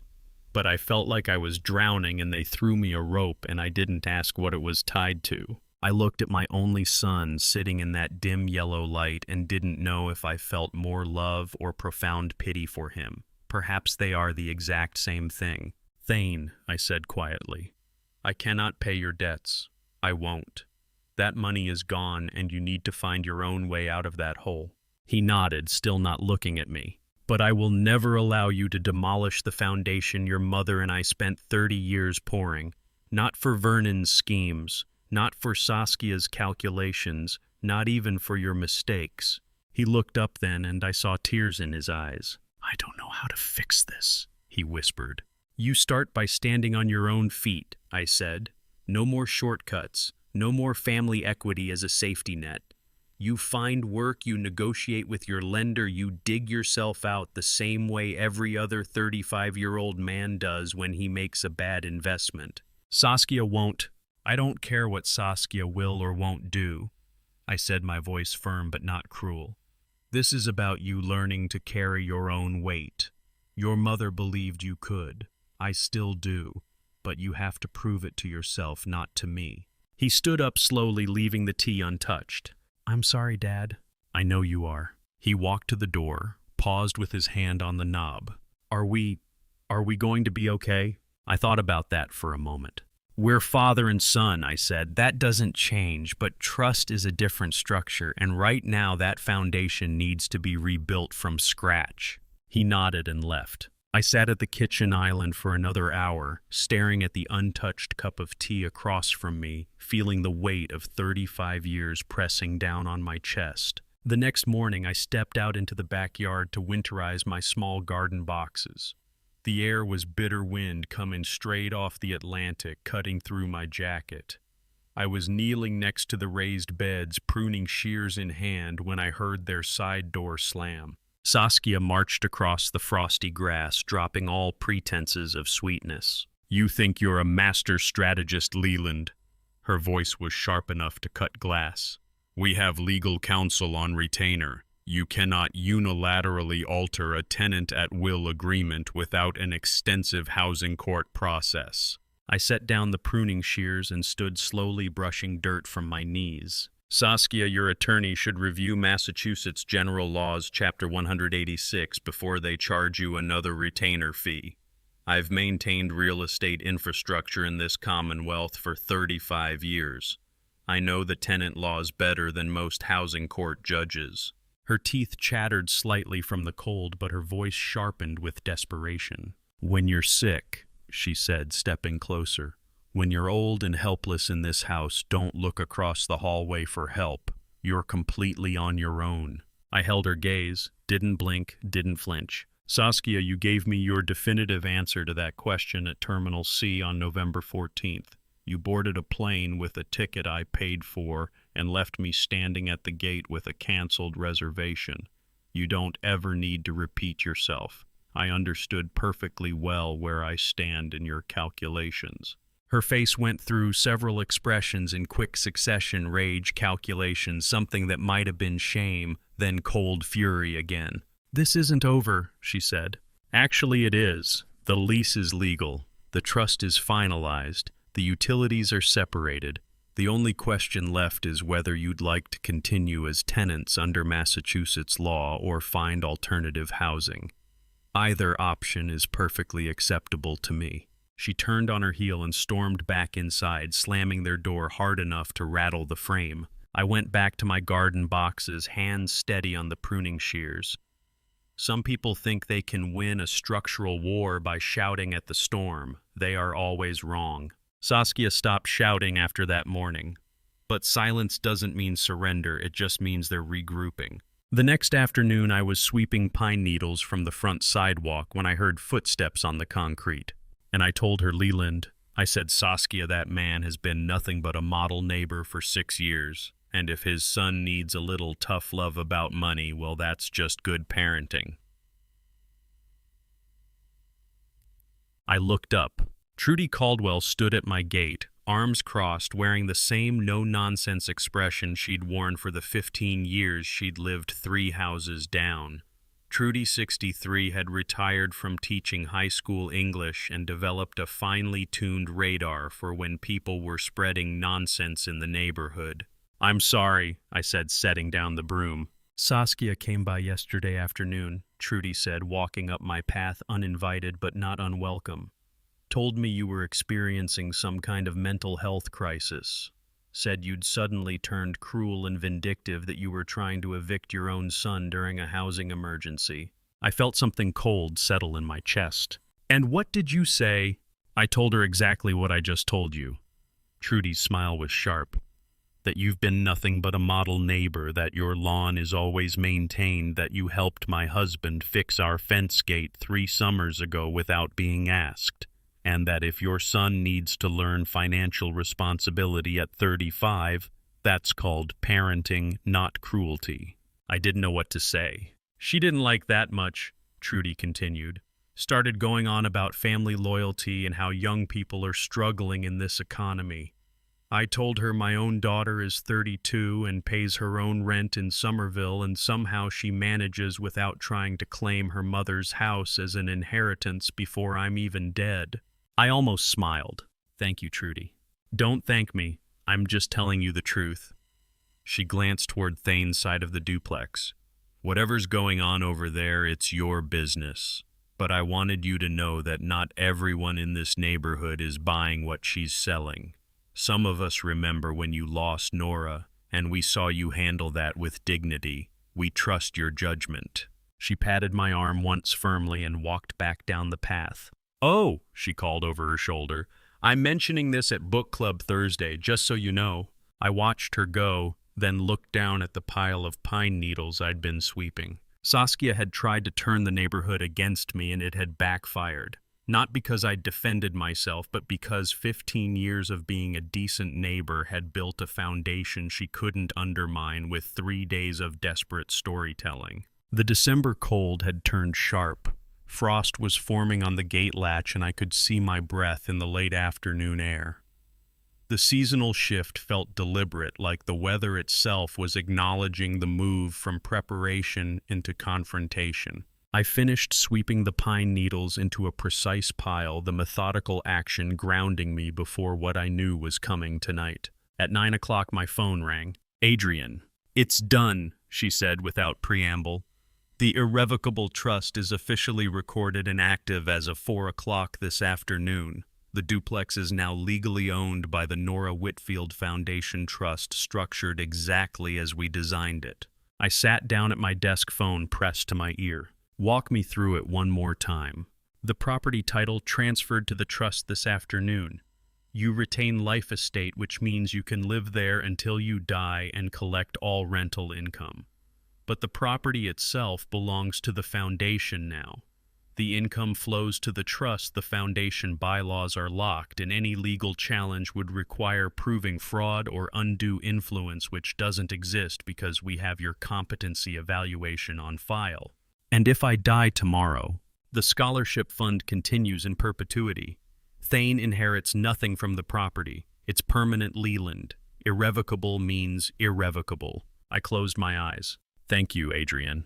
You're welcome. Now get some sleep. Tomorrow's going to be difficult. She hung up. I sat at my desk for a long moment, then pulled out 2 manila folders from the drawer. The first folder contained the complete asset transition plan, all 11 pages I'd found in the printer showing exactly how they'd planned to institutionalize me and liquidate my estate. The second folder contained the foundation charter and the recorded trust deed showing exactly how I'd made their plan permanently impossible. I labeled them clearly with my engineer's print. Then I pulled out a blank note card and wrote 2:30 p.m. final accounting. I placed it on top of the folders. The phrase felt right.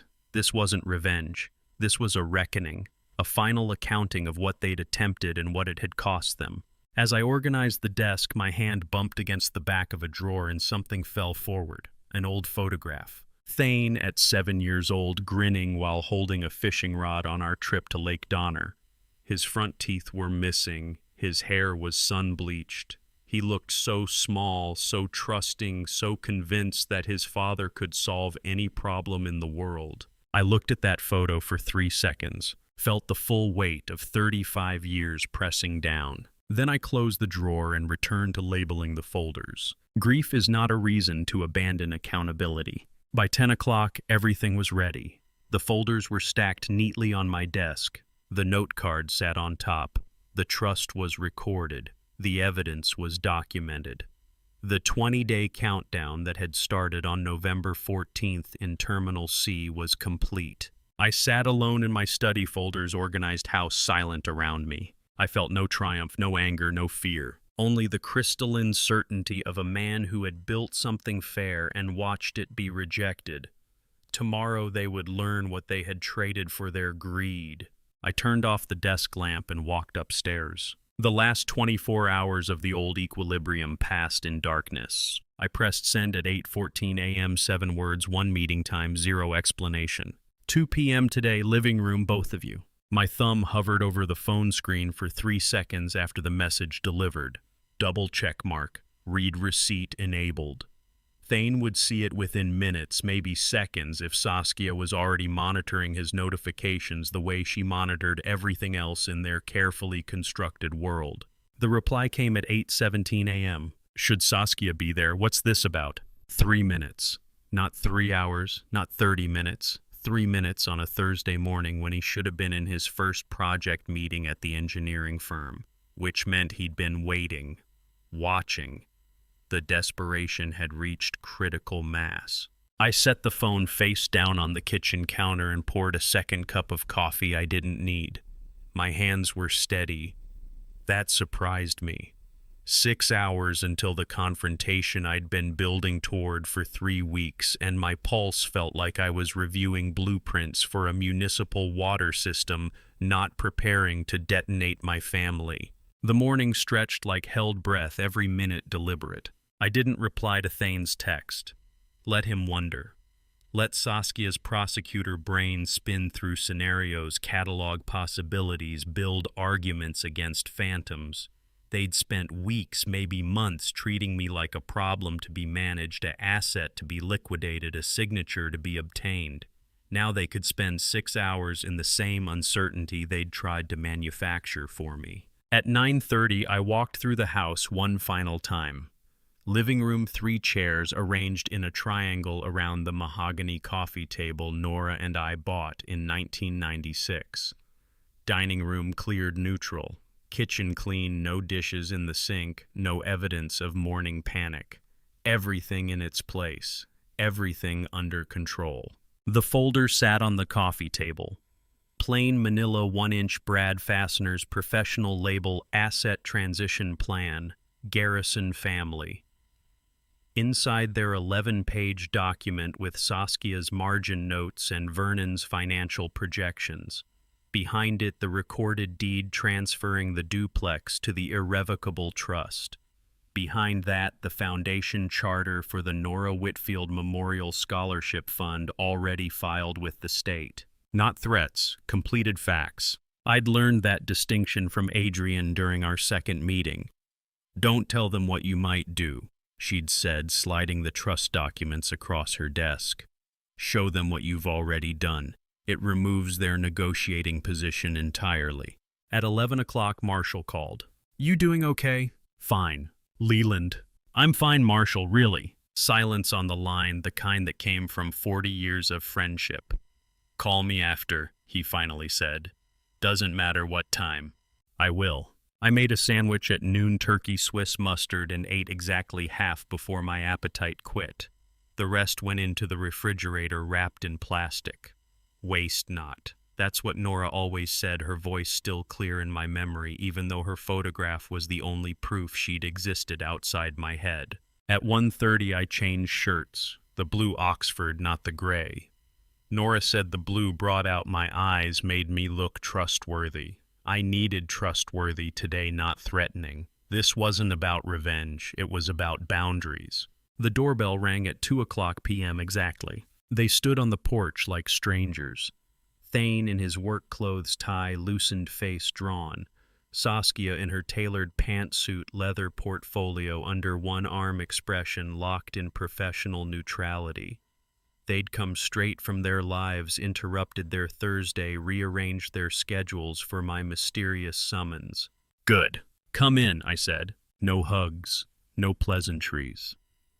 Saskia's eyes swept the living room like she was cataloging evidence, the 3 chairs, the folder, my posture. Thane moved to kiss my cheek out of habit, then stopped when I stepped back. Sit, I said. They took the couch. I took the armchair facing them, the folder between us on the coffee table like a referee. Dad, what's going on?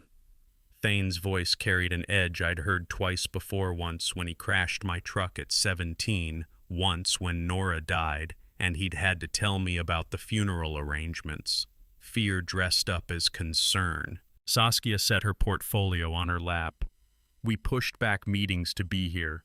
If there's something urgent, there is. I reached for the folder, felt the weight of their 11-page plan, the trust deed, the foundation charter, felt the ache of what we used to be, father and son, family dinners, honest conversations pressing against what we'd become.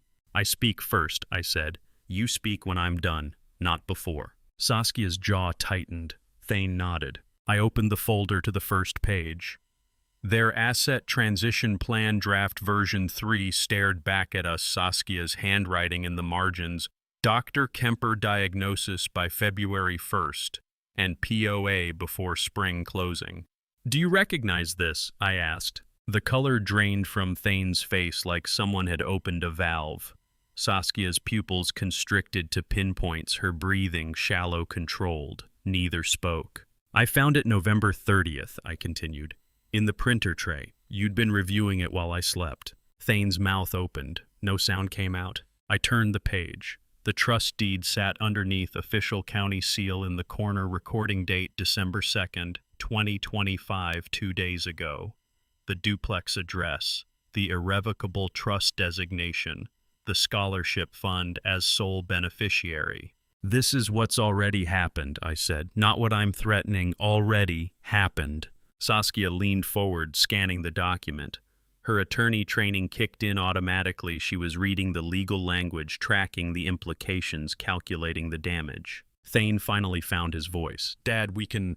I wasn't finished. He stopped. I turned to the final page. The foundation charter. Nora Whitfield Memorial Scholarship Fund, dedicated to supporting first-generation college students in civil engineering. Initial endowment, the entirety of the duplex property valued at $340,000. Board of Directors myself, Adrian Cole, Marshall Greer. Notably absent Thane Garrison, Saskia Garrison. Everything you were planning to inherit, I said quietly, is gone. It belongs to students who need it. Students who won't fake dementia diagnoses or forge power of attorney or abandon their parents at airport gates. Saskia's facade cracked. You can't... I already did. Thane's hands were shaking. Actually shaking. I watched my son, my 35-year-old son who'd built bridges and managed million-dollar projects, tremble like a child caught stealing. For the first time in 35 years, I saw pure, unadulterated terror in my son's eyes. I let the silence hold for 5 seconds, watched terror crystallize into something harder, more calculating. Then I reached for the second folder. I placed the first page face up on the table, credit card statement, November charges highlighted in yellow, total circled in red, $31,000. Alaska cruise package, I said, 4 passengers, premium balcony suite, excursions in Juneau, Ketchikan, Skagway, charged to my Visa while I sat at home eating turkey sandwiches. Thane's eyes locked on the numbers. Saskia leaned forward, her attorney instincts already analyzing, categorizing, building counter-arguments before I'd finished speaking. I laid the next page down. Bank transfer records. $18,000 from my savings to your joint account October 15th. Authorization signature not mine. The bank confirmed it after I filed the fraud report. $2,200 for the storage unit lease you took out in my name. $1,400 for the Whispering Pines application deposit. Dad, we can explain, Saskia started. I placed one finger flat on the table. Didn't raise my voice. Didn't need to. I am not finished. Her mouth closed. The prosecutor in her recognized a stronger position when she saw one. That told me everything she knew, exactly what was coming, was already calculating damage control instead of expressing genuine confusion. The entry twist landed quietly. This wasn't surprise, it was exposure. I continued laying out pages like a structural engineer presenting blueprints. Each document dated, highlighted, annotated. The forged power of attorney application with my signature that didn't match the exemplars I'd provided to Adrienne. The Whispering Pines intake questionnaire listing cognitive decline symptoms I'd never exhibited.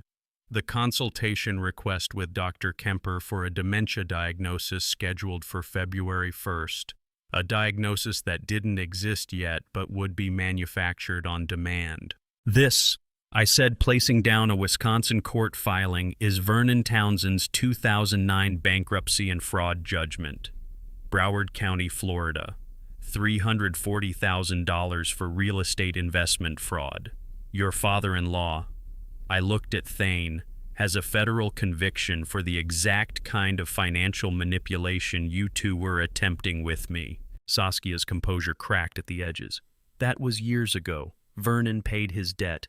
He paid 30 cents on the dollar in bankruptcy court and moved to Wisconsin to restart. The judgment still exists. The conviction still exists. And his name, I tapped the Whispering Pines application, appears right here as your financial advisor and co-signer on my institutional placement. Thane's hand moved toward the documents. I didn't stop him. He needed to see his own signature next to the lie. He lifted the power of attorney form, stared at the forged signature, mine but not mine. The pen pressure was wrong, the loop on the G too wide, the descender on the second R too short. His hands shook harder. I didn't, he whispered. Saskia said you'd already agreed that you'd signed it at the attorney's office, that this was just the official copy. So you signed without reading it, I said, without verifying, without asking me directly. He set the paper down like it burned. I pulled my laptop from the messenger bag beside my chair, opened it. The audio file sat ready on the desktop. 18 minutes and 43 seconds of conversation. Thane had recorded himself on his old work phone October 28th, 8 weeks before they even knew I'd found anything. There's one more piece of evidence, I said. Saskia's entire body tensed. She knew. Of course she knew. She'd been in that kitchen, had spoken those words, had plotted in my house while I lay in the dark, listening through the baby monitor Marshall had lent me. I pressed play. Thane's voice filled the living room, tinny through laptop speakers, but unmistakably his. Once we have power of attorney, the duplex equity converts to liquid assets. We can pay off the credit cards, settle my contractor debt, and still have enough for the down payment on the Maple Grove property. Saskia's voice cooler, more controlled. Timeline matters. We need the diagnosis before spring closing. Whispering Pines intake is March 1st. That gives us February for Dr. Kemper to establish the medical record. A third voice, deeper, older, with a faint southern accent I'd only heard once before at their wedding, Vernon Townsend. The beauty of memory care placement, Vernon said, is once he's in the facility, handles everything. Medication, compliance, routine, visitation logs. You control the narrative. I've seen it done cleanly a dozen times in Florida before the statute changes. When his recorded voice filled the room, Thane closed his eyes. Saskia's jaw tightened.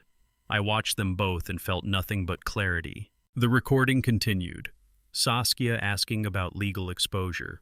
Vernon reassuring her that POA documents supersede prior wishes once cognitive decline is medically documented. Thane asking about the storage unit timeline. Vernon suggesting they start moving his belongings out gradually before I notice to avoid confrontation. The exit twist landed at minute 16. Vernon's voice cutting through, casual and confident. Your father won't see it coming, son. Men like him, engineers, military types, they trust systems, trust documentation. He'll sign whatever you put in front of him if you frame it as protecting the family legacy. Thane opened his eyes, stared at me, opened his mouth, but no words came. The recording continued for another 2 minutes, discussion of liquidation schedules, institutional costs, projected asset distribution. Then Thane's voice, barely audible, he'll never see it coming. I closed the laptop screen. The click sounded like a gunshot in the silent room. The silence after the laptop closed lasted exactly 4 seconds. I counted. Saskia took a sharp breath, and when she spoke, her voice carried the icy precision of a woman who'd spent 20 years in courtrooms. "You recorded us," she said. "Not a question, a catalog entry. In your own home, without consent. That's illegal wiretapping in Massachusetts' two-party consent state, inadmissible in any proceeding." "I recorded conversations in my kitchen," I replied. "Whether a court would admit it is a question for another day, but we're not in court today, Saskia. We're in my living room, and what you just heard is your own voice." Her jaw tightened. She was already 3 moves ahead, rebuilding her position even as the audio still echoed in the room. "Fine," she said, "but none of this changes the fundamental legal reality. Massachusetts probate law guarantees inheritance rights to the sole heir. General Laws, Chapter 191, Section 15. You can't disinherit your only child, even if you transfer assets before death. If the court finds you did so specifically to defeat inheritance claims, they can void the transfers under fraudulent conveyance doctrine." The entry twist landed clean. She'd researched this thoroughly, knew exactly which statutes applied, had anticipated this confrontation enough to memorize case law. Her preparation went deeper than I'd expected. I allowed myself a cold smile. "You're absolutely right," I said. "Under normal circumstances, Thane would inherit everything. The house, the duplex, my retirement accounts, all of it." Relief flickered across her face. She thought she'd found the crack in my armor. "But 4 days before you docked in Seattle," I continued, "I executed an irrevocable trust under Chapter 203E, not a revocable living trust that I could modify or dissolve. An irrevocable trust with a named institutional beneficiary established while I was demonstrably competent with independent legal counsel, witnessed by a notary and 2 non-interested parties." I pulled the certified deed from the folder, county seal embossed in blue. Recording date December 2nd, 2025, 2 days before this meeting. While they were somewhere off the coast of British Columbia taking photos of glaciers, I was sitting in Adrian's office signing away the duplex permanently. "The property transferred to the trust the moment I signed," I said. "Not when I die the moment I signed. It's no longer mine to give or withhold. It belongs to the Nora Whitfield Memorial Scholarship Fund, incorporated as a 501c3 charitable foundation. The house follows the same structure, already titled to the trust beneficiary, designated protections encoded in the trust instrument itself." I slid the deed across the mahogany table. Saskia snatched it, eyes scanning the legal language with prosecutor speed. I watched her face as comprehension settled in. "This is a structural wall," I said quietly. "Not to punish Thane, to protect your mother's legacy from your choices." Watching the certified deed slide across mahogany was like watching the last lifeboat leave the dock. No rescue coming, just cold water ahead. Saskia set the deed down with surgical precision. Her hands didn't shake. Her voice didn't crack. 20 years of courtroom training held firm. 1 full minute of silence. I counted that too. 60 seconds where nobody moved, nobody spoke, nobody breathed loud enough to disturb the wreckage spreading across the coffee table. Then Saskia stood. "We'll sue," she said. Her voice carried venom now, the icy precision replaced by something sharper. "Undue influence. Adrian Cole manipulated a grieving widower who'd just lost his wife. Exploited your vulnerability to redirect assets away from your family. We'll depose her, audit her billing records, subpoena every communication. By the time we're done, that trust will be voided and she'll be disbarred." I leaned back in my chair, kept my voice level. "I have a video competency deposition," I said, "recorded 3 weeks ago with an independent geriatric psychiatrist and a court-certified notary. 28 minutes of me explaining the trust structure, naming beneficiaries, reciting asset values, demonstrating clear understanding of consequences. Your legal fees will exceed any settlement you might win." And Adrian's malpractice insurance covers frivolous claims they have better lawyers than you can afford. Saskia's knuckles went white on her purse strap. When Saskia turned to Thane for support, I saw him shrink not from me, but from her. That mattered more than I expected. "Stand up," she hissed at Thane. "Say something. He just stole your inheritance. He recorded us like criminals. He's weaponizing your mother's memory against us. Stand up and fight back." Thane looked at his wife, looked at me, looked at his hands folded in his lap. Then he said 2 words, quiet, final. "Enough, Saskia." She froze, stared at him like he'd spoken a foreign language. "What?" "Enough," he repeated. "He's right. His voice cracked. "We plan to institutionalize him, put him in memory care, take everything. Vernon had it all mapped out, and I just went along with it because you said it was the only way to fix our debt, and I was too scared to say no, and now—" He stopped, looked at the audio file still displayed on my laptop screen. "He'll never see it coming," he whispered, quoting his own recorded voice. "That's what I said about my father." Saskia's sneer could have cut glass. "You're pathetic," she said, grabbed her portfolio. Didn't look at me, didn't look at Thane, just turned and walked toward the door. "This isn't over," she said over her shoulder. "You'll hear from our attorney."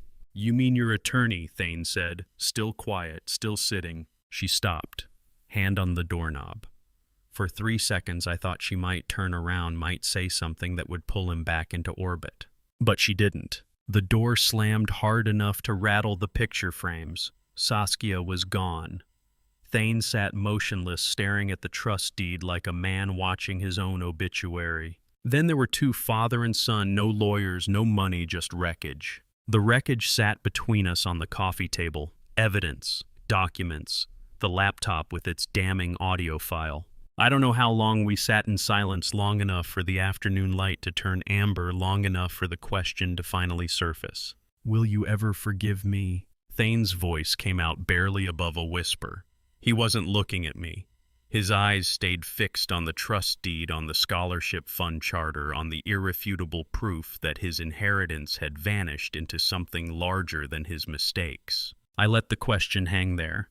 Considered it the way I'd consider a blueprint, structural integrity, load-bearing elements, points of failure. "I already have," I said. His head snapped up. Hope flared in his eyes, desperate and raw. "But forgiveness and trust are different engineering problems," I continued. "I can forgive weakness. I can forgive fear. I can even forgive the fact that you chose your wife's plan over your father's dignity." The hope dimmed. "But I cannot rebuild a collapsed bridge," I said.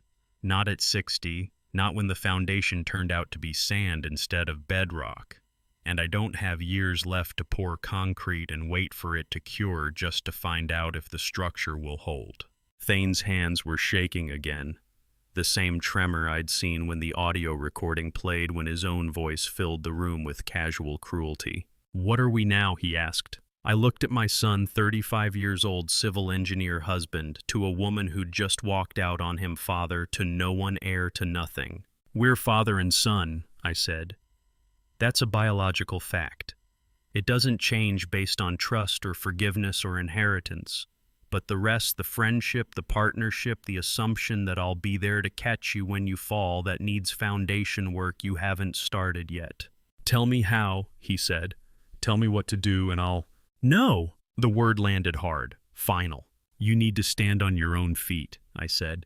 "Not because I'm punishing you, because it's the only way you survive your life. Saskia built your world for you, told you what to think, where to work, how to spend, who to betray. You handed her the controls and called it marriage. Now you need to take them back." Thane closed his eyes, breathed out slowly. "I don't know if I can," he whispered. "Then you'll find out," I said, "one way or the other." He stood slowly like a man testing his legs after a long illness. Gathered the evidence documents, his copies, the ones with his signature, the proof of what he'd done. I didn't stop him. He needed to carry it. At the door, he turned back. "I love you, Dad." "I know," I said. "I love you too. That was never the question." He nodded, opened the door, stepped into the December cold without his jacket, shoulders hunched, carrying papers that weighed more than their physical mass. Watching him walk to his car felt like watching a building settle after foundation repair, slower than collapse, more uncertain than solid ground. His taillights disappeared around the corner. The house went quiet. I sat in the amber light for another hour alone with Nora's photograph and the trust documents that bore her name. 3 days later, on a gray Saturday morning, I found a plain white envelope wedged in the front gate mailbox. No return address, no postage, hand-delivered. Inside, a certified check for exactly $4,750, made out to me, dated December 6th, 2025, drawn on a credit union I didn't recognize, and a piece of notebook paper torn carefully along the spiral edge with 9 words in Thane's handwriting. "This is your money. I'm sorry, Thane. Not we're sorry. Not Saskia and I, just Thane." I turned the check over. Standard certified check, guaranteed funds, no conditions. I held it up to the window, examined the watermark, confirmed authenticity. This wasn't hush money or negotiation. This was an independent action. $4,750. The exact cost of the Alaska cruise package he and Saskia had charged to my card while I ate turkey sandwiches alone in November. Which meant Thane had liquidated something, sold an asset, cashed out an account, maybe pawned the Tag Heuer watch Saskia bought him for their 5th anniversary. This wasn't disposable income, this was deliberate sacrifice. Saskia's name was conspicuously absent from the note, the first independent action he'd taken in years, and it came with her signature omitted. That told me more than any apology could. The check wasn't enough to fix what broke, but it was enough to prove he understood what broke in the first place. I stood at my kitchen table for 5 minutes, check in one hand, note in the other, weighing options. Then I pulled out a fresh envelope and wrote Thane's address on the front. Slipped the certified check inside the same check, uncashed, unredeemed, added a note card. "Use this to clear hard money debt. Stand tall, Dad. Not love, Dad. Not all is forgiven. Just the structural truth he needed foundation more than I needed reimbursement." I walked 3 blocks to the blue postal collection box on the corner of Elmwood and 5th. Stood there in the December cold, envelope in hand, reading Thane's address one more time. He'd made the first move, taken responsibility, acted independently of Saskia's influence for the first time in a decade. Maybe that was enough to build on, maybe not. Time would tell. I dropped the envelope through the slot. The metallic echo felt like planting a seed in frozen ground. No guarantee of spring, just the stubborn hope that structure matters more than sentiment. No grand speeches, just a father teaching his son to build his own foundation, however late. I walked back from the postal box with empty hands and a strange lightness. Whether the seed would grow or freeze remained to be seen. The heavy luggage wheels on asphalt drew me to the kitchen window the next morning. 6 suitcases, 2 carry-ons, 1 airport taxi idling in the driveway. Vernon and Celeste Townsend were leaving. Vernon, 62, moved with the careful efficiency of a man who'd packed and fled before. His silver hair was perfectly styled despite the early hour. His polo shirt pressed, his leather shoes gleaming even as he hefted luggage into the taxi's trunk. This was Saskia's father, the convicted real estate fraudster from Broward County, the architect of the institutionalization scheme, the voice on my audio recording casually explaining how memory care facilities handle everything. Celeste, 58, thin and perfectly composed in a cream cardigan and pearls, supervised from the passenger side. She had Saskia's sharp cheekbones and the same tight-lipped expression I'd seen on her daughter when legal arguments collapsed.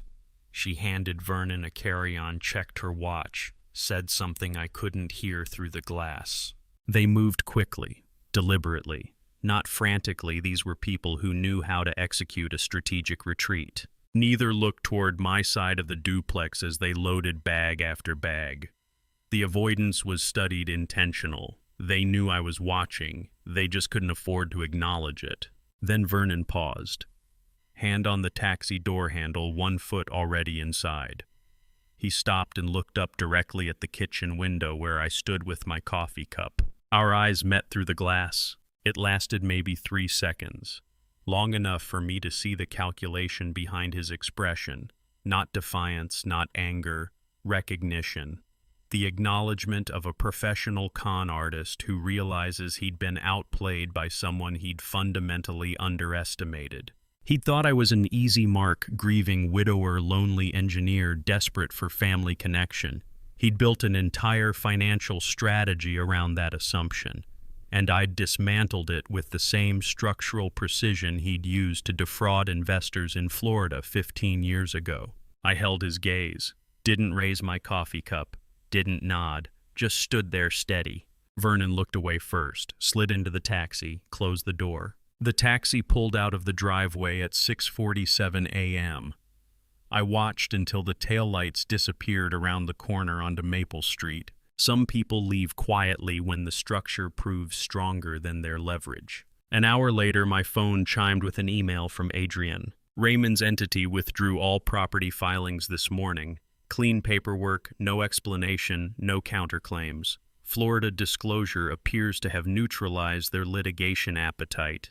Townsends are officially out of play. Well done. AK. I read it twice, set the phone down, poured a second cup of coffee. Watching the taxi pull away felt like watching storm clouds clear the horizon. Nothing dramatic, just the slow return of visibility. The Townsends were gone. The legal threats were neutralized. The external pressure had evaporated. What remained was harder to quantify. Over the next 2 weeks, operational decoupling completed with mechanical efficiency. December 8th. Thane's independent internet installation. The technician's van sat in the driveway for 90 minutes while they ran new cable to Unit B. I heard drilling through the shared wall, careful and professional. December 10th. Utility transfers. Electric, gas, water all shifted to Thane's name. The city sent confirmation notices. No more shared bills, no more tangled accounts, no more ambiguity about who paid for what. December 14th, bank notification on my phone. Deposit received $2,400, rent payment Unit B. I stared at the notification for a full minute. $2,400. Market rate. First of the month. The first punctual rent payment in 5 years of Thane living in that unit. Not early, not with an apology note, not with excuses about cash flow or contractor delays, just on time, professional, correct. The $2,400 deposit notification wasn't triumph. It was the sound of structure functioning as designed, unremarkable, sustainable adult. I saved the notification, filed it in the trust account records, moved on. Saskia's presence in Unit B became a ghost story. I knew she was there, her car remained in the driveway, silver Audi gleaming in the December cold. But I never saw her. Never heard her voice through the walls. Never crossed paths in the shared hallway or the driveway or the mailbox area. It was deliberate avoidance, the kind that requires effort and planning. She was staying physically but had disengaged completely, her silence louder than any confrontation could have been. I wondered if she was calculating her own exit strategy, reviewing her options, deciding whether the marriage to Thane was worth salvaging now that the inheritance she'd been counting on had evaporated into a scholarship fund she couldn't touch. The marriage was fracturing. I could feel it through the walls, not arguments, but the absence of sound. No conversation, no laughter, no ordinary domestic noise, just silence and separate schedules. Thane, by contrast, became visible. December 18th, late afternoon. I was carrying groceries from the car when I met him in the shared hallway between units. He had his work bag over one shoulder tie loosened, looking tired but upright. We both stopped. For 2 seconds, neither of us moved. Then Thane nodded. Not a bow, not a gesture of apology, just a simple, respectful acknowledgement. I returned the nod. Same weight, same meaning. No words, no forced reconciliation, no pretending the wreckage didn't exist. This is what adult boundaries look like, not hostility, not warmth, just functional respect. He continued toward his unit. I continued toward mine. The doors closed separately. Saskia's car remained in the driveway, but her curtains stayed drawn. Thane's utility bills arrived in his name. I didn't know if their marriage would survive, no longer an engineering problem I'm cleared to solve. I had my own engineering to focus on. Problems I could solve. Foundations I could actually build. Adrian's voice came through the phone with the official validation I'd been waiting 3 weeks to hear. The IRS logged the 501c3 filing this morning, she said. I could hear the smile in her voice, the quiet satisfaction lawyers get when paperwork lands exactly where it's supposed to. Entered the standard review pipeline. Tax-exempt status is projected for mid-2026, barring any unusual scrutiny. I stood at the kitchen island, afternoon sun streaming through the window, turning the granite countertop into a field of light. December 21st, shortest day of the year. Fitting that Nora's legacy would be formalized in the same season we'd lost her. "What do you need from me?" I asked. "Nothing immediately," Adrian said. "The foundation is legally operational now, even before IRS approval. You can accept donations, establish bylaws, begin administrative work. Actual disbursements should probably wait until—" "Wire $50,000 to the trust escrow account," I said. "Today if possible. First-year scholarships." Silence on the line. 2 seconds. 3. "Before tax-exempt approval?" she asked carefully. "That's legal, but it's not efficient. You'll pay regular income tax on any earnings until the exemption clears. Could cost you several $1,000s. "I understand." "Leland, this was never about efficiency," I said. "Students need support now, not in 6 months when the paperwork clears. Wire the $50,000, set up the first round of applications for spring semester." Another pause. Then Adrian's voice came back, warmer, softer. "I'll have the transfer completed by end of business today," she said. "Do you want me to draft a press release? Local paper might pick it up. Retired civil engineer honors late wife's memory with scholarship fund. Good human interest story." I looked out the window at the deck where frost was forming in the corners at the bare oak tree Nora had planted when we first moved in at the quiet neighborhood that had watched my family implode and reassemble into something unrecognizable. "No," I said, "just make sure the check's clear for the kids." "Understood," Adrian said. "I'll send confirmation when the wire processes." I hung up and set the phone on the counter. Nora would have wanted the scholarships to go to students like she'd been second chances for people who understood structure because they'd lived without it. She'd worked 3 jobs to pay for night classes at UMass. Boston, graduated with honors at 28, became a teacher who spent her own money on supplies for students whose parents couldn't afford notebooks. She never talked about it as sacrifice. She called it investment. The scholarship fund wasn't a memorial, it was continuation. The wire confirmation came through at 4:47 p.m. $50,000 transferred from my savings to the Nora Whitfield Memorial Scholarship Fund escrow account. Cleared, official, real. I saved the email and closed my laptop. That night, long after the December dark had settled into the house, I sat at the kitchen table with the laptop open again. The screen glowed bright in the quiet room, casting shadows on the walls. I pulled up a website I'd been avoiding for weeks. Peemaquid Point in Maine. Ocean View Rooms Lighthouse walking distance, off-season rates. Nora and I had planned to go there for our 40th anniversary. She'd bookmarked the inn on our shared computer, circled dates on the calendar in purple ink, talked about finally taking that New England coastal trip we'd been postponing since Thane was born. We never made it. 40 years became 39 years and 7 months, and the purple ink on the calendar turned into a memorial service timeline. I clicked through to the booking page. 5 nights, single occupancy, Ocean View Room, January 15th to 20th, 2026. The cursor blinked on the payment screen like a heartbeat, proof that agency once reclaimed doesn't ask permission to exist. I entered my credit card information. My name, my email, my phone number. No consultation with Thane about whether January worked for his schedule. No group text to plan logistics. No Saskia reviewing the itinerary for budget optimization.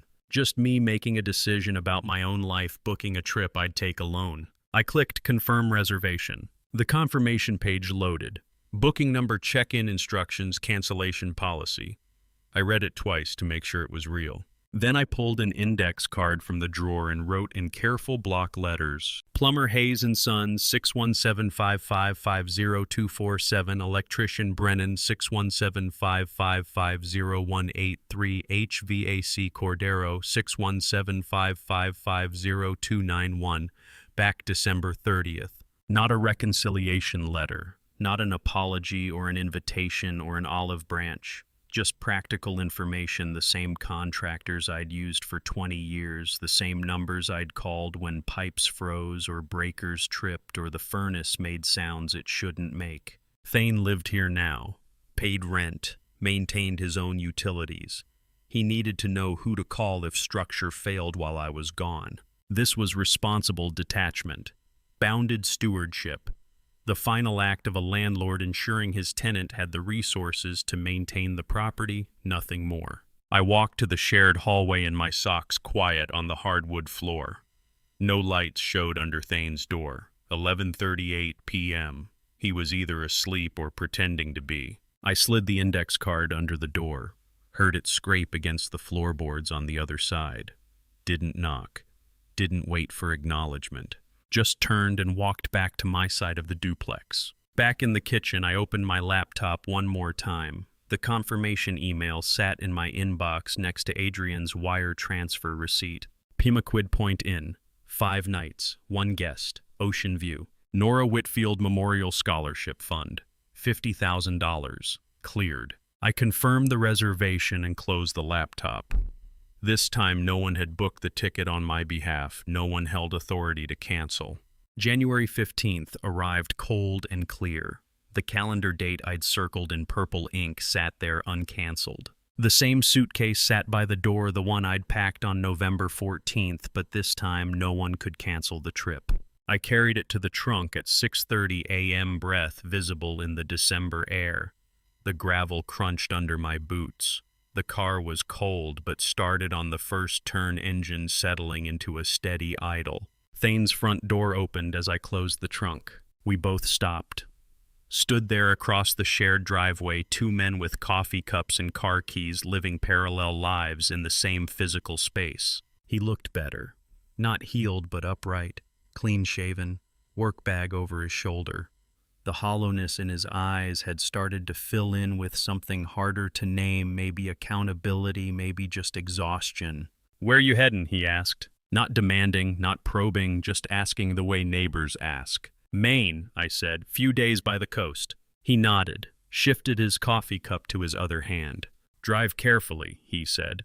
"Highway gets slick near the state line this time of year." The concern wasn't manipulation, wasn't strategy. Just genuine awkward care from a man learning to relate without leverage. "I will," I said. We both got in our vehicles. He backed out first, headed east toward the engineering firm. I pulled out second, headed north. At the intersection of Elmwood and Maple, our paths diverged. His taillights turned right, mine turned left. No waving, no horn honking, just separation. Interstate 95. North stretched out ahead of me like a promise kept. 4 hours of solitary driving through Massachusetts, New Hampshire into Maine. Johnny Cash on the radio, Folsom Prison Blues. And then Merle Haggard with The Fugitive. No one in the passenger seat complaining about my music choices. No one demanding we stop every 90 minutes. No one monitoring my speed or critiquing my lane changes. Just me and the highway and the music. I crossed into New Hampshire at 8:47 a.m., crossed into Maine at 10:23 a.m. The landscape shifted, more pine trees, fewer strip malls, the kind of empty space that used to make Nora roll down the window and breathe deep. You spend 30 years building infrastructure. You learn this. The strongest foundations are the ones that don't need you watching them anymore. I'd built state bridges from 1985 to 2015. 30 years of load calculations, concrete pours, stress tests, safety inspections. Hundreds of thousands of people drove across my work every day without knowing my name, without looking down at the structure holding them up. That's how it should be. Good engineering disappears into reliability. I'd married Nora in 1987, raised Thane through Little League and algebra homework and college applications. Lost Nora last April in a hospital room that smelled like antiseptic and failure. Watched my son board a cruise ship without me at Terminal C. Stood back up when standing seemed structurally impossible. Not victim history. Blueprint of a man who lost structure but refused to let the foundation crack. The radio DJ's voice cut in. That was Merle Haggard with The Fugitive, coming up more outlaw country to take you through the morning. I turned the volume higher. Pemaquid Point appeared at 1:14 p.m., weathered lighthouse granite cliffs, ocean stretching to the curve of the earth. The inn sat back from the overlook white clapboard with blue shutters exactly like the photos Nora had bookmarked. I checked in with a woman named Eleanor 70-something who handed me a brass key and pointed toward the coastal path. Best views from the granite outcrop. 10-minute walk. Watch your footing rocks get slippery. My room was small, clean, perfect. Ocean view window. Adirondack chair on a private deck. Quilted bedspread that smelled like cedar and salt air. I set my suitcase down and stepped onto the deck. The Atlantic stretched forever. Gray-blue water meeting gray-white sky, the line between them sharp as a blueprint. Wind carried the bitter salt smell I'd been chasing since November, the scent of something bigger than family betrayal and legal strategy and trust documents. My phone buzzed in my pocket. Text from Thane. Are you really writing me off completely? I sat in the Adirondack chair, stared at the screen, watched the waves crash against rocks that had stood here longer than my entire family tree. I typed, no, I simply returned you to the exact foundation you chose for yourself. Sent it. Watched the delivered confirmation appear. Then I powered the phone down completely. Not airplane mode, not silent, off. The granite outcrop below had stood here for 10,000 years, weathering every storm without needing to prove a single thing. I could learn from that. The ocean pounded against the rocks, rhythmic, timeless, indifferent to the bridges men build or abandon. The sound filled everything, pushed out the audio recording and the trust documents and the confrontation and the scholarship fund and the $2,400 rent deposits. Just waves, just wind, just the Atlantic doing what it had done since before humans invented inheritance or betrayal or irrevocable trusts. I closed my eyes and heard Nora's voice. Not imagined, not manufactured. The real memory from the hospital 3 days before she died, when morphine made her honest and clarity made her wise. Never turn yourself into a bridge people walk across until they forget to look down. She'd been talking about Thane, about the way I'd spent 35 years being the foundation he took for granted, about the difference between structural support and structural sacrifice. I opened my eyes. The ocean was still there. The granite was still there. I was still there. I've built more than enough bridges, Nora. Time to stand on the shore for a while. And to you listening to my story, remember this family betrayal isn't just about what they did. It's about what you choose to do next. I spent 60 years believing trust was enough. I thought being a good father meant always catching my son when he fell. But I learned the hard way that some people will weaponize your love and turn your generosity into their inheritance plan. Don't make my mistake trust yes, but verify. And when the evidence shows you who someone truly is, believe it the first time. Family betrayal cuts deeper than any other kind because it comes from people who should protect you, not exploit you. But revenge isn't about destruction, it's about reclaiming your dignity. When I executed that trust and funded Nora's scholarship, I wasn't punishing Thane. I was honoring my wife's belief that structure matters more than sentiment. God put me through this trial to show that you can stand up without losing your soul. That's the revenge that lasts, the quiet kind, the strategic kind, the kind that builds something better than what was taken. If this story resonated with you, I'd love to hear your thoughts in the comments below. Have you ever faced family betrayal? How did you handle it? Please share this with someone who needs to hear it. And if you haven't already, subscribe to Dad's Silent Revenge for more stories about standing up, speaking truth, and finding peace after the storm. Thank you for staying until the very end. This story contains fictionalized elements for narrative and reflection, but the core message that dignity, structure, and strategic thinking can overcome even the deepest family betrayal is what I hope you carry with you.